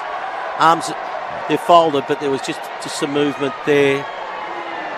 And now it's up to both teams, Richmond to regain the momentum, and Geelong's turn now, as Richmond did just before half-time, to turn it on its head. It's a 22-point game Richmond's way. And in fact, it is that 7-goal turnaround since a minute to go prior to half-time. Dustin Martin has been wonderful. Goals in the second, third and fourth quarter, all of which just underline what a brilliant footballer he is. So, Tim, we're just waiting for the all-clear now. Menegola, the umpire will blow time back on in a matter of moments. We have seen the crowd posted for the Gabba's first AFL Grand Final, Tone, 29,707. Which was, I think it was capped at 30,000, yep. So most, obviously about 98% of those that have tickets have turned up. Tim, here we go. Menegola has the footy. He's about 55 metres out. And they have to make a goal out of this one way or another, whether off his boot or via another means, I would think, to have a chance. He winds up from outside 50. It's not bad. It is better than that. He's kicked the goal and play restarts with a team lifter. The margin 16 points. Richmond 10-6-66. Geelong 7-8-50. Menegola's second goal of the night. All on the Collins House 3AW scoreboard. It's still a strong chance here because, look, 16 points in 7 minutes. We've seen big swings, but it's really important through the centre here for the Cats. They've been overwhelmed in this second half by Richmond's forward pressure. So, Lloydie, massive contest this centre bounce. It is, and who knows what that break does in this game. It's probably came at Simpson, no good for Simpson, but it stopped the game where it was all Tigers. It gives them a chance to restart, have a little bit of a chat. But they're pretty much 2 men down, Simpson and also Gary Ablett, who's really been ineffective with that shoulder. But as you said, big clearance here. Such a critical centre bounce, isn't it? They've got who they got in? They got Guthrie and Dangerfield and Selwood, so a couple of their big guns, but they just have to force the ball forward from this play. It's so critical. And 2 quick ones would change everything. Umpire Fleer at his first grand final. Perfect bounce at a critical moment. Taken out of the air by Nankervis, tackled. And there'll be another ball up. Jump ball. Nankervis and Stanley, this time off short run. Stanley wins this one. Socket forward, Richmond's way by Edwards. Wide to half forward. Lynch and Taylor. Taylor on old legs. Nurses the ball to Menegola. Gang tackled. Has to release boundary side. Graham covers it for Richmond. Fell over. Little hand pass. Socket by Castagna off a leg. Out of bounds. Goes off the boot and that it time. will be a Richmond free kick. Might have been intentional by Castagna into the legs of an opposition player, and it will be a Richmond free kick. Castagna takes it, kicks to the top of the goal square, huge pack fisted by the Cat defence to the boundary, throw in right forward pocket for Richmond. 6:32 remains, Lloydie. It is Richmond by 16 points, and they've got it at the right end for the Tigers. It is. It's got to take risks now, so they just got to take every risk there is. Play on when you normally wouldn't. You've got to kick 3 goals in 6 minutes. Lynch does the ruck work, got the fingertips on it. Coming through that time then for the Tigers was Edwards. Coming through then Graham, who kicked it out on the full in a hurry. So Geelong get the free kick, back pocket. Stewart to take it. Collins House scoreboard with 6:19 remaining of the grand final. Richmond 66, Geelong 50. Stewart's kick long, almost to the wing. Big ball to be won. Back of the pack short has been sensational for them tonight. Kicks it high towards half forward. Revolt! As the Geelong backline stare at each other, wondering who was meant to be going with him. It is that look, Jim, that you go to the refrigerator and you just stand there for 15 seconds and you wonder, now why on earth did I come here? As Kolodjasny looks at a couple I reckon of Martin's presence, Tone. I reckon Martin's presence in that near that contest drew the couple of Geelong defenders, and Rewalt was just able to float in on his own. 45 out, 45-degree angle. Jack Rewalt. He's a coming bag. No. One behind. We have threatened extra time all year. 17 points is the lead to Richmond. Stewart doesn't muck about, goes straight up the middle of the ground. Danger knocks it forward. Ball in dispute in the middle of the ground. Free kick, I would have thought to Buse. Bit over 5 minutes left. Still time for the Cats. Buse drives it forward to the 50. Richmond with the numbers. Broad in front. Dalehouse down. Took the crumb. Away from goal to Duncan. Wide towards Myers. And Tui there to help him out. Gets himself out of trouble. Kicks quickly, but Cochin in the way. Over a compromised Ablett. Just not really able to get the left arm above his head. Cochin's kick is untidy. Taken by Prestia on the half volley. Hand pass to Baker. Another fine Tiger. Got a little hand pass just to make sure he wasn't trapped over the ball, and there will be a ball up 40 out from Geelong's goal at about a 45-degree angle to the sticks. Collins House scoreboard, Richmond by 17 points. 4 minutes 37 remains in the grand final. And the Cats have it 40 out from their goal. Stanley knocks it forward. Broad, though, defensively shovels to Hurley, who knocks the ball to halfback. Edwards' handball missed on the way through. Gary, the handball. Handball straight to Stanley. Ball went straight up in the air. Knocked forward by Guthrie. I reckon the Tigers would be happy for it to run out of bounds, as Hurley made next to no attempt to keep it alive. Half forward, right 40, around from the Geelong goal at the school end of the Gabba. Richmond by 17 points. Collins House scoreboard, Tim, 4 minutes 20 remains. And Geelong need 3 goals in that time. Nankervis front position down to Cochin. Hand pass to Pickett. Swinging left footer, but favouring Kolodjasny against Martin, and he takes the mark between wing and half forward for the Cats. Kolodjasny kicks to within 30 of goal. Nankervis there lays the fist on it sideways to the boundary for a throw in. We're nearly at Lee Matthews rule 1.1 goals versus minutes. We are. So I know I'd like to be at the moment, however, Jimmy, yeah. you'd like to be in the Tigers' position, wouldn't you? Certainly. Geelong has it into attack, but Richmond by 17 points. Hawkins edges his man out of the way. Nankervis, beautiful slap. Halfback win to the Tigers. Graham's got it. Ball carries Lynch. Tries to knock it forward. Geelong has 3 defenders at halfback. Stewart. Handball to Henry. goes short and wide. 3:38 remains. Geelong has the ball. Tui goes to the wing. Geelong have it. Richmond lead by 17 points. Little round the body finds its way to Ablett forward to the wing on the Stanley Street side. Cats have got to move it quickly and decisively. He goes long. That's decisive enough. Grimes there with the fist.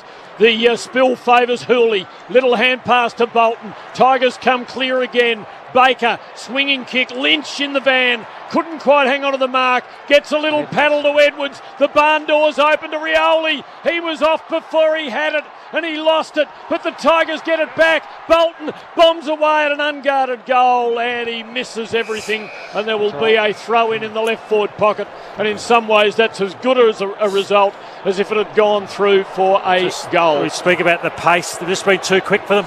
Too quick, these Smalls. He had a player over the top. Rioli just had to lob it over to him there, Bolton. Can Richmond finish it now, leading by 17 points? 3 remains, Collins House scoreboard. Shallow throw in. It was Rove that won behind. Well, now the kick that time from Lynch, and I can confidently assert, Lee, that Richmond is not going to lose the game in normal time. But I don't want to be any more brave than that.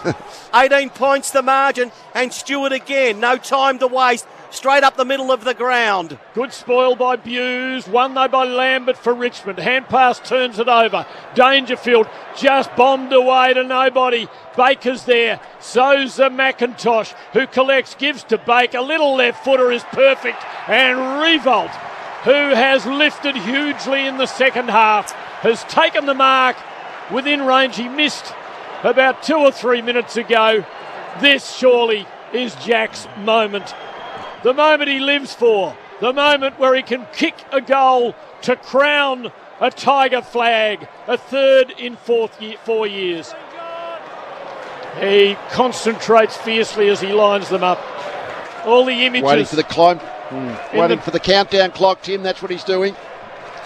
I was thinking he was picturing all those scenes in the backyard on the eastern shore of Hobart. As a kid, he comes in and he does what he always dreamt of doing. It's the Tigers flag.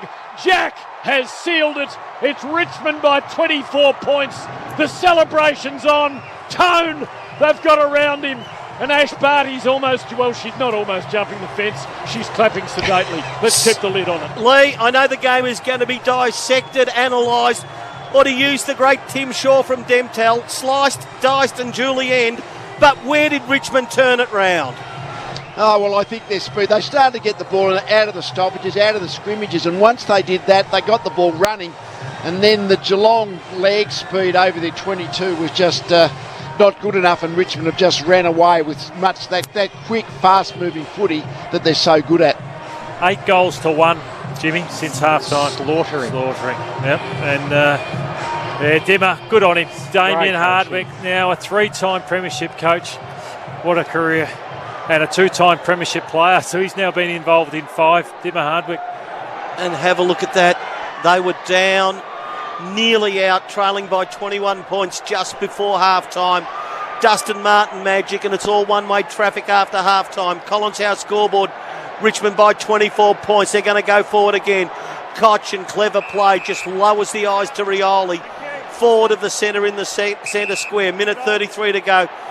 This is schoolyard bully stuff now as Richmond can just knock it around. Keep it away from the little kids. Genuinely got the edge on the Cats, don't they? McIntosh. The high kick, the full forward. Richmond by 4 goals. A lot of shepherding taking place. Stanley had it, lost it. Handball was stolen by Martin. Kept himself alive. That is the best of the 4 of them. He kept it alive against the boundary line. And Lee, if you ever take any advice from me from football, and you're not going to change the habit of 20 years, but Fairningham, he's going to have another medal around his neck. Dustin. What's that saying?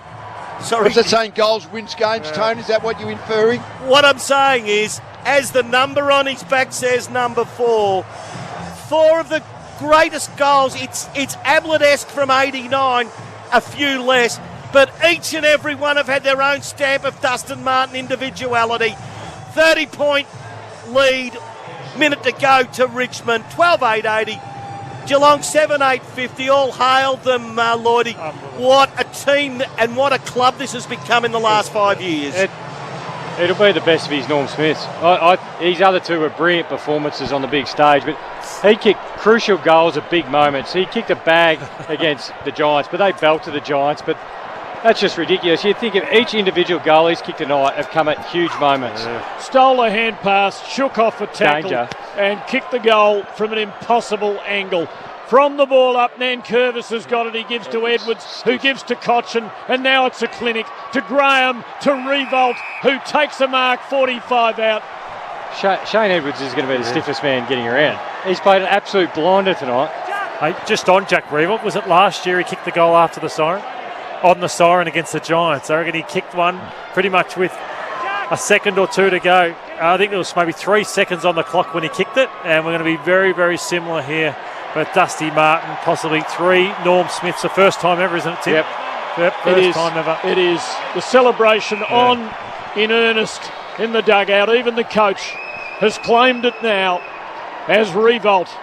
To kick a third goal in the second half from outside 50, he won't. He's just missed to the right. It's a minor score. The margin is 31 points.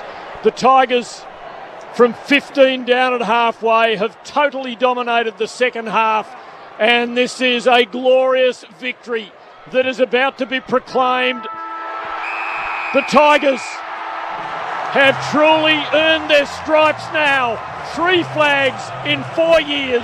They've won the Gabba Grand Final in the year of COVID.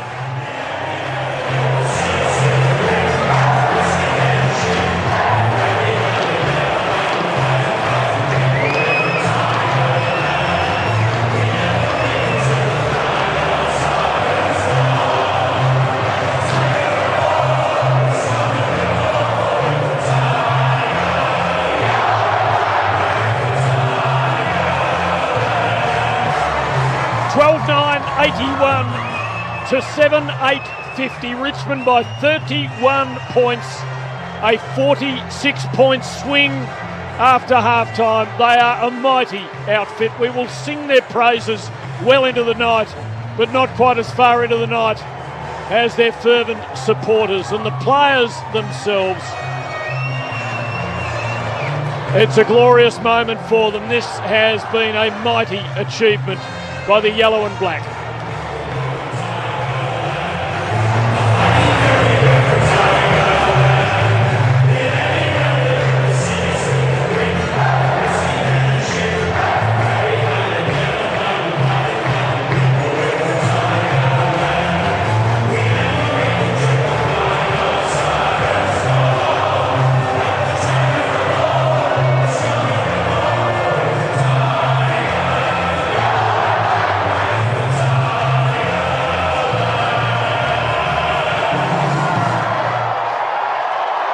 Lots of embraces, handshakes.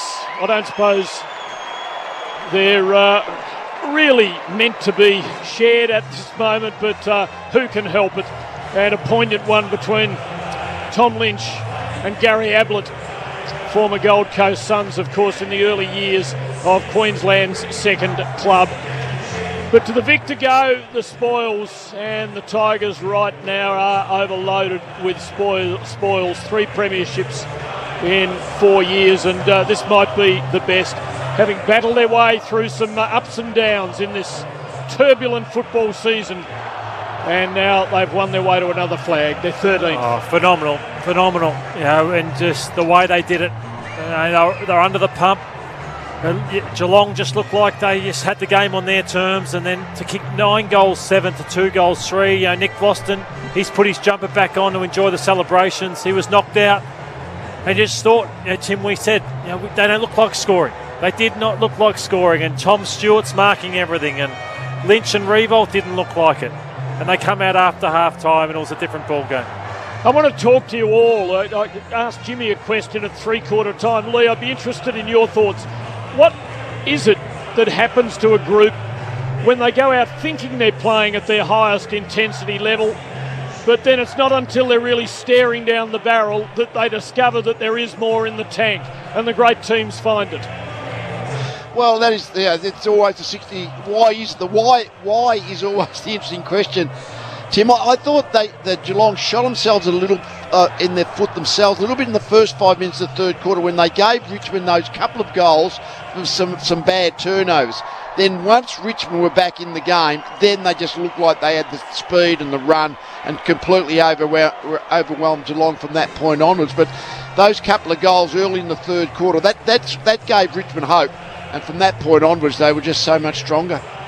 Yeah, for me, Tim and Lloydie and Lee, sometimes it's just the simple cues. We know how players are very literal because they're being well coached. And you and I were talking, Tim, off air. It can be as simple as Damien Hardwick and the coaches just saying, come hard forward, aggressive, defend, get up in their face. And that was the difference. They were sitting back. They were under siege. They were almost goalkeeping in a way of defence. But the second half, and especially the first 10-15 minutes, every time a Geelong player received the ball, next in camera coming forward hard was a Richmond player. You know, Bolton, Castagna as forwards, Cochin just blasting at them. And Geelong players started to panic under pressure. The next handball was the next player under pressure. And all they could get was then a quick kick, which actually allowed Richmond to get that forward momentum and play the game in their half. Nice little touch there, Tim. You know, I love to lip read players, but Jack Revolts just walked over to Dangerfield and said, we would love to give Gary Ablett a guard of honour. So even though they've won the premiership, they want to, and Dangers just walked over to Gary and said the Richmond players would like to, you know, give you the recognition you deserve, even though it's on grand final day. Terrific stuff from our resident Liberal.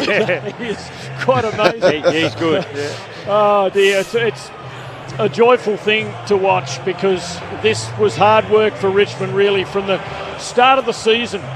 It looked as though the shortened quarters might prevent them from really being able to unleash this snowplow sort of football that they get going, this forward-moving game in the way that had enabled them so many times over 3 seasons to just wear teams down. But they found a way through it week by week and eventually reached this final series. Had a hiccup, lost their first final against Brisbane, but then found their way through. Port Adelaide first, and now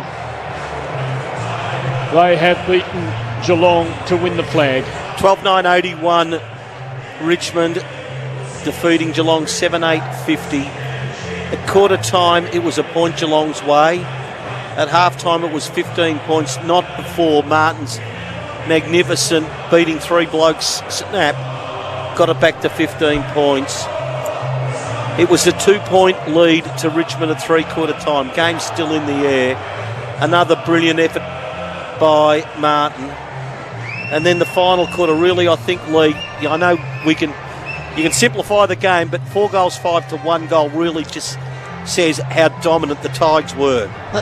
They did stop, didn't they, Geelong? That was the other. I mean, Richmond was certainly dominant, obviously, but given that Geelong, I mean, they were a bit wasteful in the first half. Richmond's tackling pressure was good all night, but then eventually in the second half, once that tackling pressure, Geelong just couldn't break clear at all, and the scoreboard for them just dried up, and Richmond, it was just goal after goal. So just a mighty second half when you come up with 9 goals. I mean, we know the short quarter, so 9 goals, 7.5 a footy, that's a big output. That's a big score.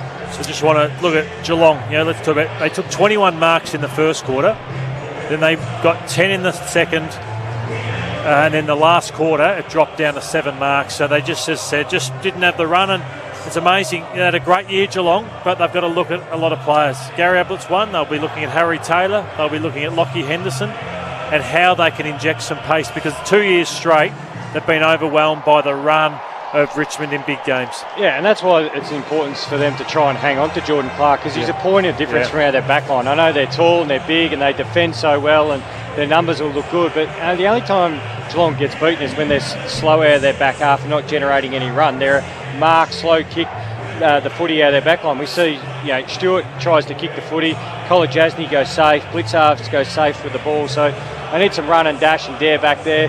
So whether it's moving a player back there, they've already got it on their list, or they go target it. But for me, Lloydie, as well, Richmond beat Geelong by 4 possessions. That mightn't sound like much, but Geelong are a high possession team. When they win, they absolutely blow the opposition away, and Richmond don't need a lot of touches. So for them to win the possession count as well is a reflection on their dominance. Matthew, what makes Jaden Short, and I know everyone will concentrate on the bleedingly obvious with Dustin and others and Jack, but what makes him such a good player? Because you rarely see him miss. 772 metres gained. So it just shows too the yardage that he gets. Rarely misses a target. So he's gone at 78% by foot, 772 metres gained, 25 disposed. He's a half-back flanker, 7 inside 50s, which was more than any other player on the ground. So, I think he should be top 3. Yeah, he should be top 3 in this Norm Smith voting. But it is like that. Like, as we've seen, Dylan Grimes and Nick Floston, sadly, not much that he could do today after that really heavy knock. Asprey, now once he got his back right, his body right's been part of this fabulous run.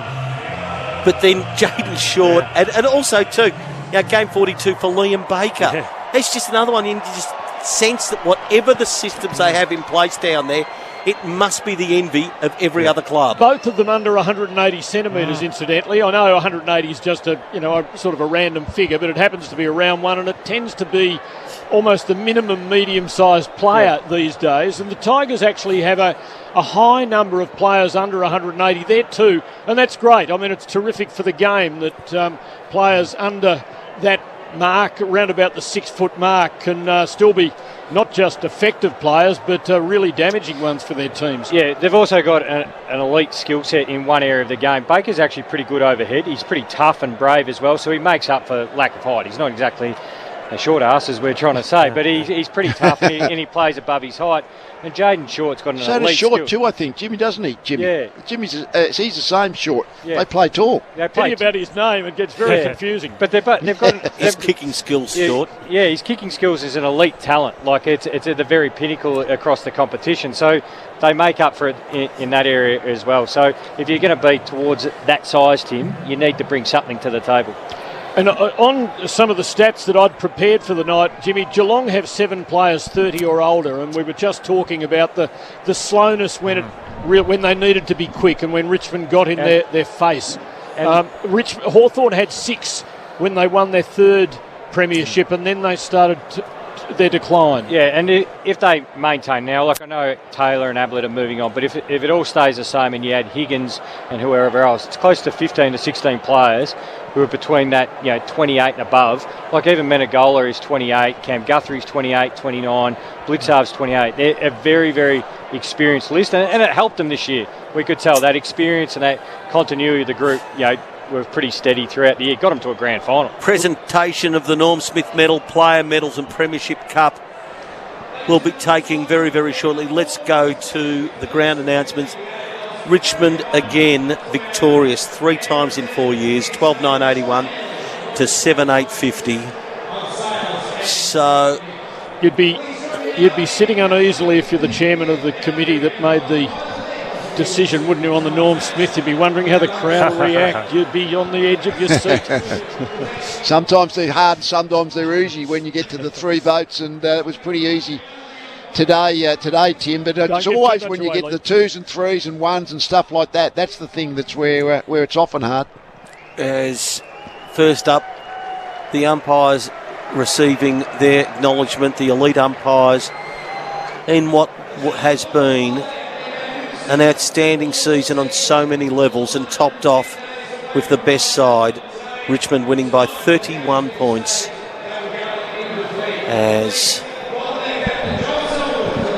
here, Joel Selwood, and they must be the hardest words to get out, but a class act since the first time he plays, an 18-year-old, the skipper of the Geelong Football Club with 310 games. Here's Joel Selwood.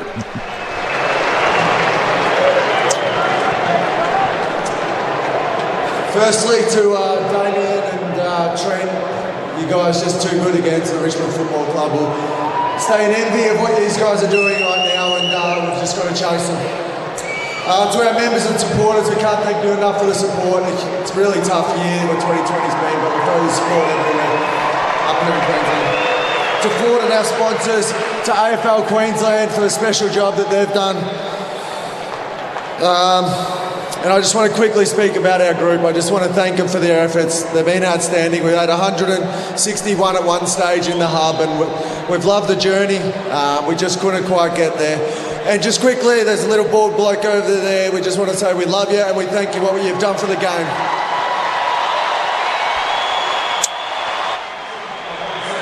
So the acknowledgement there for Gary Ablett Jr.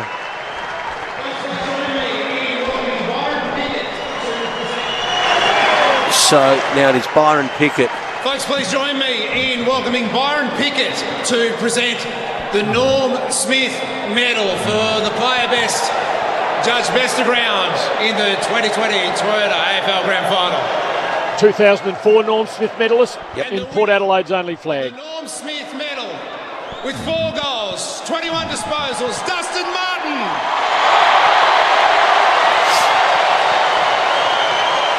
He might be spoken of as the greatest finals player in history. Dustin Martin, 3 times Norm Smith medalist, receiving from Byron Pickett. Here's Dustin. First of all, I'd just like to thank Geelong for an awesome game. You're an awesome club, and well done to Gads on an unbelievable career. To the AFL, Toyota, the government, and last but not least, the Richmond Footy Club. Let's go! 21 touches, 4 goals. And is there something else about the stats there? They're the bleedingly obvious one, but contested? Yeah, 21 even 10 contested, 9 uncontested, 4 goals, 4 clearances, 5 inside 50s. It's with great pleasure that we welcome the 22 representatives of the NAB and AFL Auskick Note program, who will present the medallions to each player of the winning team. First up, number 1, Nick Philoston. Lloydie? Yeah, unfortunately knocked out in the early moments of the game, Jim. So just the one disposed for Nick, but another wonderful season from Nick Boston. Even highlights the brilliant coaching performance. Damien Hardwick, 1 man down for 90% of the game time. Number 2, Dylan Grimes. How many? 4 disposals for Grimes, but he played on Dangerfield. After he kept Rowan pretty much statless in the first half, Dangerfield statless in the second half. What a year he had. Lee. Number 3, Dion Prestia. Lee, another great game from Dion Prestia. Yeah, he's a solid contributor, part of that midfield group that got on top in the second half. Well, this next player is going to be fun. Dustin Martin. I think the best of his Norm Smith medals. Number 4, Dustin Martin. And that's saying something because he was extraordinary in the other 2 games, but just the moments in this game where he bobbed up were just at the absolute pinnacle, the highest tension, and when they needed them. And even that goal just before half-time, how big that was against the runner plate. It's like 4 goals of the day, wasn't it? Love watching this bloke play, Lloydie. Liam Baker, how many touches, Lloydie? 14 disposals for Liam Baker, 4 inside 50s. Tough. Looks really composed, uses it beautifully, Liam Baker, and plenty of metres gained for him as well. Number 8, Jack Rewalt. Jack Rewalt, I think you can summarise his career in 2 parts. It was the individual Coleman medal goal kicking forward, and then the premiership years where he's done everything else to help the team and make his teammates better. This is Poppy.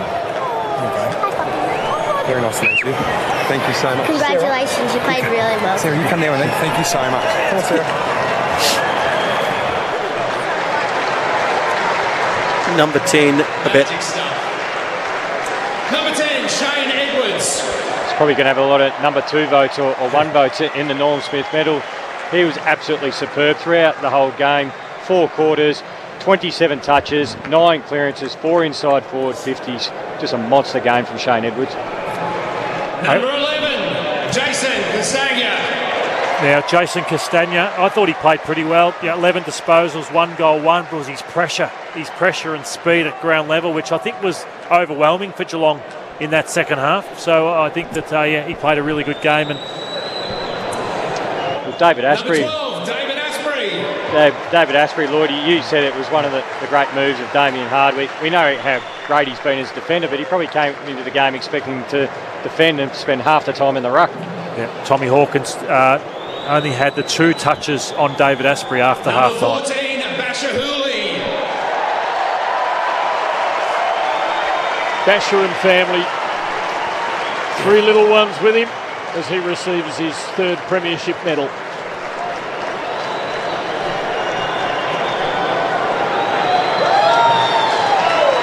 .31 win to Richmond. Number 15, Jaden Short. He was wonderful. Oh, yeah. We just touched on Jaden Short. Elite kick, run, carry, and was a four-quarter performer, Jaden Short. Daniel Rioli, obviously the next player. He was a little bit fumbly tonight. Daniel Rioli didn't probably have his best game, Jimmy, but again, three-time premiership player now, Daniel Rioli. Yeah, and like Castagna, it was more their forward pressure, all the stuff that you don't measure, but yeah, not his best night, but he still found ways to contribute. And it's the turn now of the man in the black Cowboys suit. Lee, how did you see Tom Lynch's game?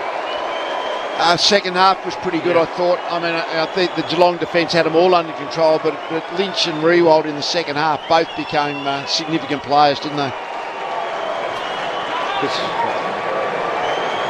Number 21, Noah Bolter. Jim, one of the great stories. Yeah. This is one of the big stories. I hope he gets the recognition he deserves, because he was instrumental. Every final series you see a coming out party, this guy could be anything. He's 21. Youngest player in the game. Yeah, physically can do anything. 23, Kane Lambert.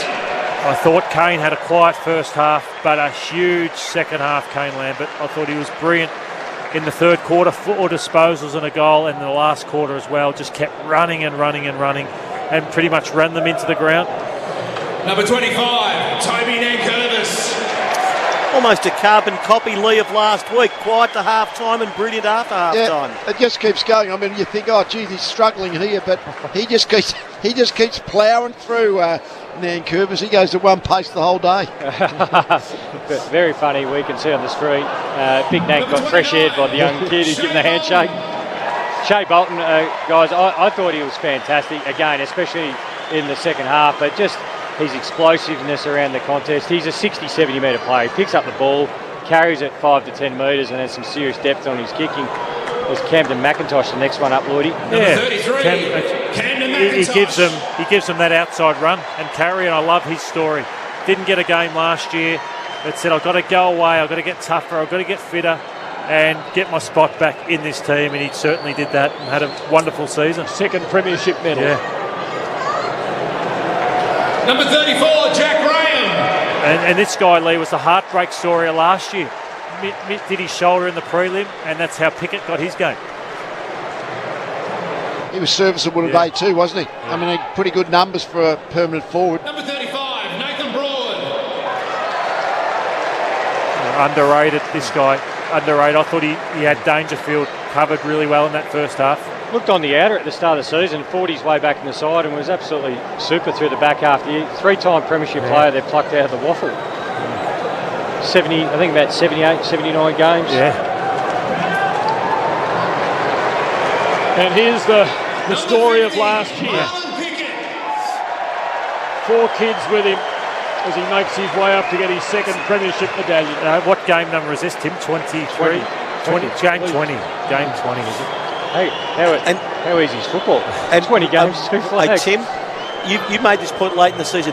While the numbers and the explosive way he introduced himself last year, he has been very quietly effective in the run home for them. I think this was the toughest game I've seen him play. Yeah. I thought he cracked in harder in this game than the other finals. Captain of Richmond, number 9, Trent Cotchin.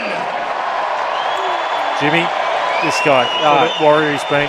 Yeah, and I thought his last quarter and a half, and even the last 5 minutes, when Geelong kicked a goal after Menegola kicked that one after Sam Simpson went down.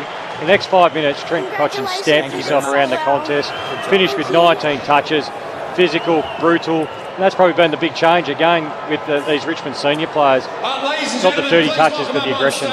Malcolm Blight to present the Jock McHale medal for the coach, the winning coach, the 2020 AFL Toyota Premiership from Richmond.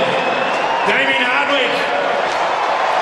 And Blighty won 2 Jock McHale's himself, and now he hands Damien Hardwick his third. And they did it the hard way today, the Tigers. Did it easy the first grand final, easy the second one, and he had to make some moves. Here's Trent Cotchin, the winning captain. Me first. Well, first and foremost, I grew up a Geelong supporter.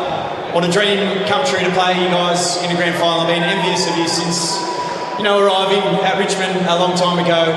It's a credit to the way you continue to show up, perform every year. So thank you and well done on the year.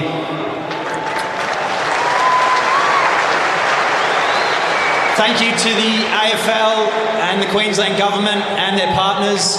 It's been incredible, 110 days or so being up here.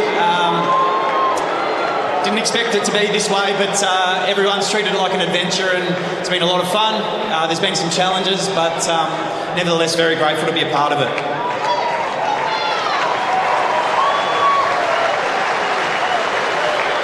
To our Richmond fans here, back home, and all across Australia,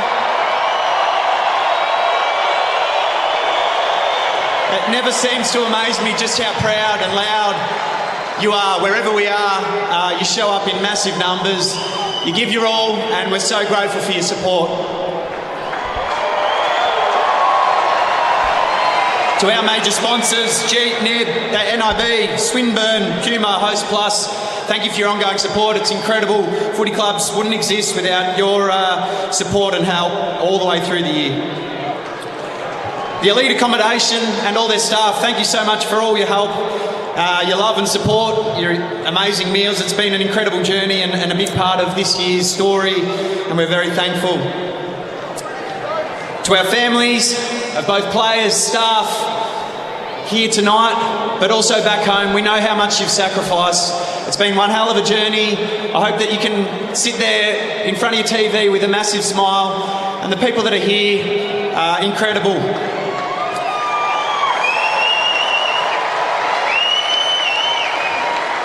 Finally,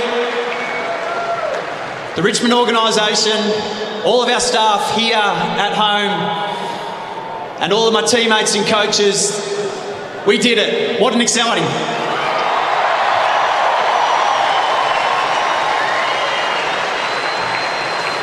Thank you. And the coach, Damien to Hardwick. Brian and Chris, your side is simply amazing. We admire you guys enormously, what you've been able to do over the course of the journey. You're an incredible competitor. That grand final today was something I think the whole AFL was looking forward to, and I think we got a hell of a game. So well done. You're a terrific organisation. We'll see you again next year. You're an incredible side.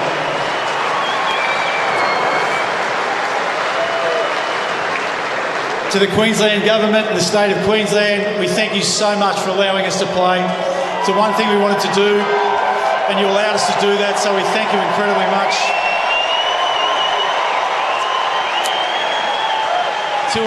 To my wonderful family who are home, it's a little bit emotional with this. You've given me incredible support.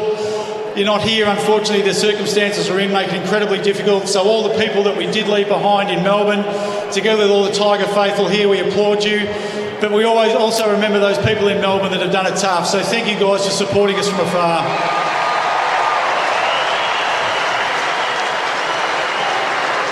Thank our sponsors, Jeep, Nib, Puma, Host Plus, the Swinburne Centre. Without you guys, it would be nothing. We thank you once again. And then finally, this team.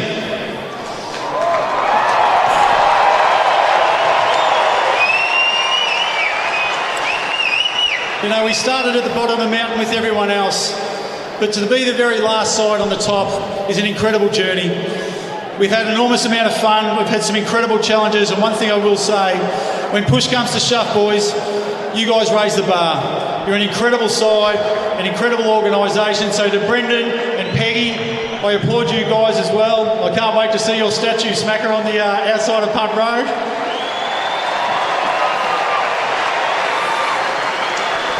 And finally, to the Tiger Army, both here and far, we thank you very much. Without you guys, we don't exist. We play for you.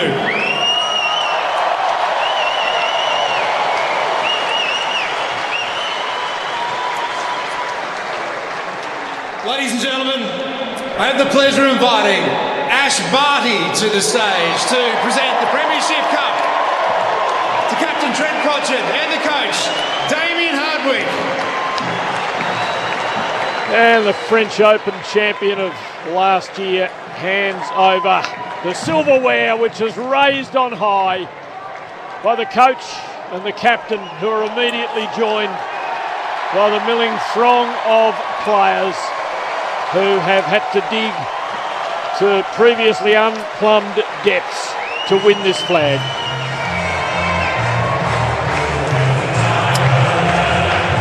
And so it was in 2020. It was Richmond 12-9-81, defeating Geelong 7-8-50. Dustin Martin with 4 incredible goals for the third time, the Norm Smith medalist. Right across Australia, all thanks to McDonald's. You're listening to 3AW Football. Look out, NRL. There's a serious storm approaching New South Wales. It's the Melbourne Storm. Munster, open side, last angle, used! Oh, great pass, great run, great try. Jesse Bromwich, he's got Pappenhausen inside, he passes it back to the fullback, he streaks away and scores another Melbourne Storm try. Don't miss the 2020 NRL Grand Final. Melbourne Storm and the Penrith Panthers from 7 p.m. Sunday, right here on 3AW 693. Don't buy any new Toyota without first seeing Yarra Valley and Croydon Toyota. Established in 1968, Melbourne's oldest and most trusted metropolitan dealer. Yarra Valley and Croydon Toyota, LMCT 1541. There's something I just have to tell you, and Macca's has a new 100% Aussie chicken menu. It sounds so delicious, I don't know which part's my favourite. There's the seriously saucy palmy burger with Parmigiana and cheese sauce, juicy, tender McChicken pieces in a delicious coating, and irresistible chicken salt shaker fries. And there's the fiery McSpicy, Macca's hottest burger ever. Oh, and I have to tell you this, you can get free small fries and Coke with Macca's new McSpicy or Palmy burger. Such a good offer, I just couldn't keep it to myself. The only trouble is deciding which burger to try first. Try the new 100% Aussie chicken menu, available now at Macca's. Victoria, we just want to say thank you. This year, you've truly shown your support. Every time you click for Vic, you've helped keep our lights on and our spirits high. From city to country, you've gotten behind fellow Victorians. Thousands of purchases, big and small, have all helped us to survive. So thank you. We've got so much to look forward to, so keep championing Victoria and click for Vic. Head to visitvictoria.com/clickforvic to discover how. Drinks delivered just in time for the first goal, the halftime break, or the grand final after party. Dan Murphy's delivers. Shop now at danmurphys.com.au. Conditions apply. Drink responsibly. Experiencing joint aches and pains and been recommended glucosamine? Choose the new affordable Deep Heat Glucosamine and Chondroitin Joint Health Support. Made in Australia for Australians, Deep Heat Glucosamine and Chondroitin relieves mild joint pain and supports healthy joints. Now available at Chemist Warehouse. Follow directions for use. Sheen Panel Service. As an essential service, Sheen Panel Service is open. Whether it's to pick up groceries, head to the pharmacy, or to get to work, we're here to keep you on the road. We're offering free pickup and delivery and can provide you with an accident replacement vehicle fully sanitised. From the team at Sheen, please stay safe. Visit sheengroup.com.au for one of our 26 locations across Victoria, or call 1300 Repair. Sheen Panel Service. Don't buy any new Toyota without first seeing Yarra Valley and Croydon Toyota. Established in 1968, Melbourne's oldest and most trusted metropolitan dealer. Yarra Valley and Croydon Toyota, LMCT 1541. Did you hear the latest with Ben? So juicy. Speaking of juicy, Macca's new chicken McPieces are so juicy and tender, and their chicken salt shaker fries are so crispy. And if you want Macca's new chicken menu, too good to keep to yourself. Available after 10:30 a.m. It is 11 minutes to 11. Richmond are the champions, but the Gabba, you can hear the applause. It is a time of melancholy as Gary Ablett farewells the arena. Two magnificent columns from both sides honouring this great champion, and without any fuss, any ado, and obviously carrying the disappointment of defeat, he takes his final curtain call and leaves the arena after a glorious, glorious career. As you can hear in the background, the victorious Richmond song rings the Gabba. 12-9-81 to 7-8-50. 3AW Football, all thanks to McDonald's in this year again, and we do thank everyone involved at McDonald's, but indeed all of our wonderful and loyal sponsors, especially in a year like this. Thank you for your support, and thank you very much for your loyalty. Lee, I don't know how many games you were meant to do this year, but can I just thank you for your magnificent work, being available basically every shift, being located in the hot spot of it all. Give us a 30-second reflection on the greatness of Richmond, and give us your votes, please. Well, yeah, mighty effort. I mean, they really looked like they were in trouble. Geelong had them off the bit in the first half, and they were lucky to be only 15 points behind. But as they do so often, when they get the thing going, get the ball running forward, play forward footy under pressure, 9 goals, 7 second half. So they're clearly deserved winners, and long. It's amazing. About an hour in footy at half time, they looked like they were in real trouble. But then by the last quarter, they were just completely running away with the game. My votes, I always like starting at the top because that's the hard one. I gave Martin 5, not so much hard tonight, but he was best on ground. I thought Short was second best on ground, gave him 4, gave Edwards 3. I thought he was third best on ground. And a couple of Geelong players. I thought Selwood was really good, gave him 2. And Duncan, I thought, was the other Geelong player, particularly the first half, was really good. So that was probably my 5 best players on the field. I must ask, Lee, what makes why is Damien Hardwick a great coach? Got good players to coach. Yes, that's very true. I mean, he's obviously got great relationships with players. I mean, people ask that question all the time, and it's a whole footy department, Tone, and people can't really realise it. You don't just say, the Richmond footy department's good. There's 20 or 30 or 40 of them. So Damien gets the credit for all the things that the whole football department do. That's what the senior coach, they get the criticism for when things go wrong, and they get the criticism when they go right. What is Damien's strength as a coach? I'm not behind the scenes to know the question, Tone. Yeah. I'd love to give you the answer, but he's got great relationship with his players. They clearly love the environment that he creates and the relationships that he builds. That aside, it's always so hard to differentiate the performance of the team and what the coach is contributing to that performance, which is why I equivocate a little bit about being able to answer that question honestly. But they should be held up to some sort of adulation to know that they have been a club league, that had been riven with rancour, that there had been division, but you're just seeing now 3 flags in 4 years. Yeah, it's been an outstanding last few years, hasn't it? 17, 18, 19, and I mean, let's face it, Collingwood, Mason Cox had a really good half a quarter, and that was helped get Collingwood over the line in that preliminary final in 2018. I mean, they've been the best team for 4 years. Doesn't mean you win the premiership just because you're the best team any 1 year, but they've got their 3 flags in the 4 years. So I think that's the dynasty. That's the dynasty level. If you can get 3 flags in a short period of time, I think that you're automatically a dynasty, and Richmond is certainly one. And hey, they're not finished yet. They've got plenty to offer. Richmond doing their victory lap. We'll take our final break and be back to wrap it up. Richmond, the 2020 premiers, by 31 points over Geelong across Australia, thanks to McDonald's. You're listening to 3AW Football.